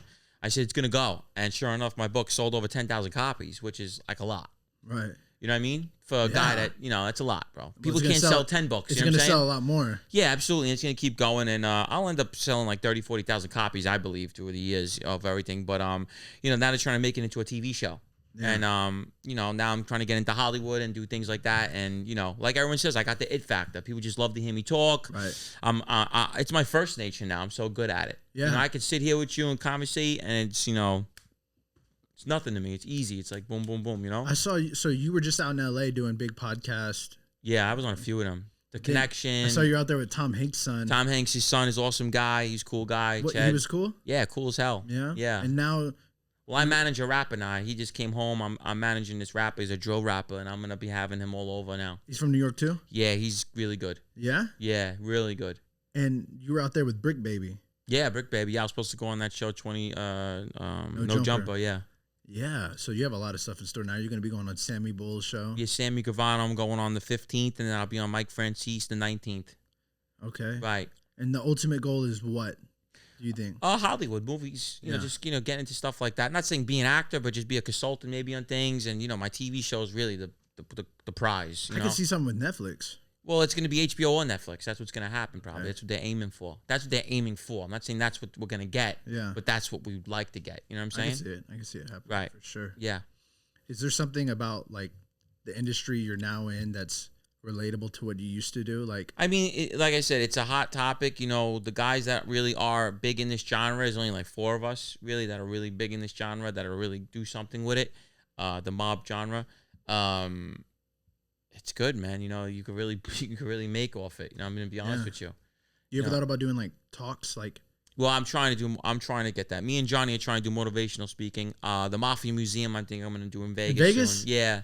Man. So I'm all lined up. You know, everybody's, you know, I just had to wait to get off probation. I told everybody, once I'm off probation, these guys get off my dick, I'm gonna skyrocket. How frustrating was that? It's annoying. They were like hating almost, you know. But did you feel like, man, my time might pass because I'm nah, up at these? Because I was always in the line. I was always in trouble. So it was always all over gangland. Yeah. Gangland's a thing in 5 boroughs. It goes countrywide. This guy did 100 articles on me. I was always in them. So I was always in the media constantly and Instagram. And plus, you know, I go on my rants and I start going off on people, you know. Yeah, you were just going off on Joey Merlino. Yeah, he could eat a dick, you know what I'm saying? That's how I am with that. A lot of people feared this guy at one point. I don't know why. You kind of ruined his credibility. Yeah, I don't fuck about that guy. Was there a point where you did respect him? No, I don't. He's the Philly guys. We don't respect Philly guys. Really? Yeah, we look down upon them. Like fucking 6 of them, you know what I'm saying? So 10 years ago, did you know who Joey Merlino was? Of course. So he was a real boss. No, he definitely he's a gangster, but I'm saying New York guys are like the mob. The New York, ultimate. yeah, we're like the elite, you know what I'm saying? They're just branch offs, you know what I'm saying? So the things you say about them, about him in particular, they're true, but it's also true that he was a real boss. Did he really put in work? Yeah, he definitely put in some work, but who cares? We all did. Right. That don't impress me. What's the thing about him that would he do differently? Irks you the most? What, he pulled the trigger different than I did it? He did it with style. You know what I'm saying? You're still pulling the trigger. I'm saying, what, he hit somebody with style? Like, it's like, that don't impress me, you know what I mean? Oh, I had a war. That's a fucking 3-on-3 shootout. I mean, come on, baby. I've been in shootouts. That don't mean nothing. Oh, that's what he says? He was in a war? He was in a war. He was in his little bullshit Philly wars. Like, a total of 10 of them to the whole family. You know what I'm saying? Warring on a sidewalk on the other side. Yeah, come on. Like, you know, it's not what you think it is, you know? Believe me. Yeah. He's hated in Philadelphia. Really? Yes. A piece of shit. They hate him over there. That's kind of different because most mob bosses are loved in their community. Yeah, he's a scumbag, that guy. He owes every bookie money, fucking beats everybody on money, jewelry, takes people's watches. All those watches he got, those ain't his. He takes them from people. What do you mean he takes them? Like, he'll extra borrow them, don't give them back. What? Yeah, he's a scumbag, man. I'm telling you, there's so much shit on that guy. I get messages from Philly. I get dirt from people in DMs on him from Philly. Just sending in. They hate him. There's one I can't even post because it's almost like they're trying to get him in trouble, so I won't do that. I'm not on that time no more. You gotta show me later. Yeah, they were trying to get him caught up with some shit. I'm like, nah, I'm not posting that. You know what I mean? Yeah. They hate him over there. All right, where can they follow you? My Instagram, Gene Borrello, it's my name. And the Johnny and Gene show is back on YouTube. We're almost at 100,000 subs, waiting for that gold plate. And that's it. And the book can be found on Amazon. Amazon, like I said, DM me for a personal autograph copy. Yeah. And it's on every book site you could look at. Keep your eye out for Gene. You're going to see a lot more of them, whether it's on Netflix, Hulu, anything. There's going to be more podcasts of them. Gene, thanks for coming out, bro. Yeah, man. It's nice meeting you, for real, bro. A long time in the making. Yeah, finally. Yeah. Absolutely. All right, guys. See you next time.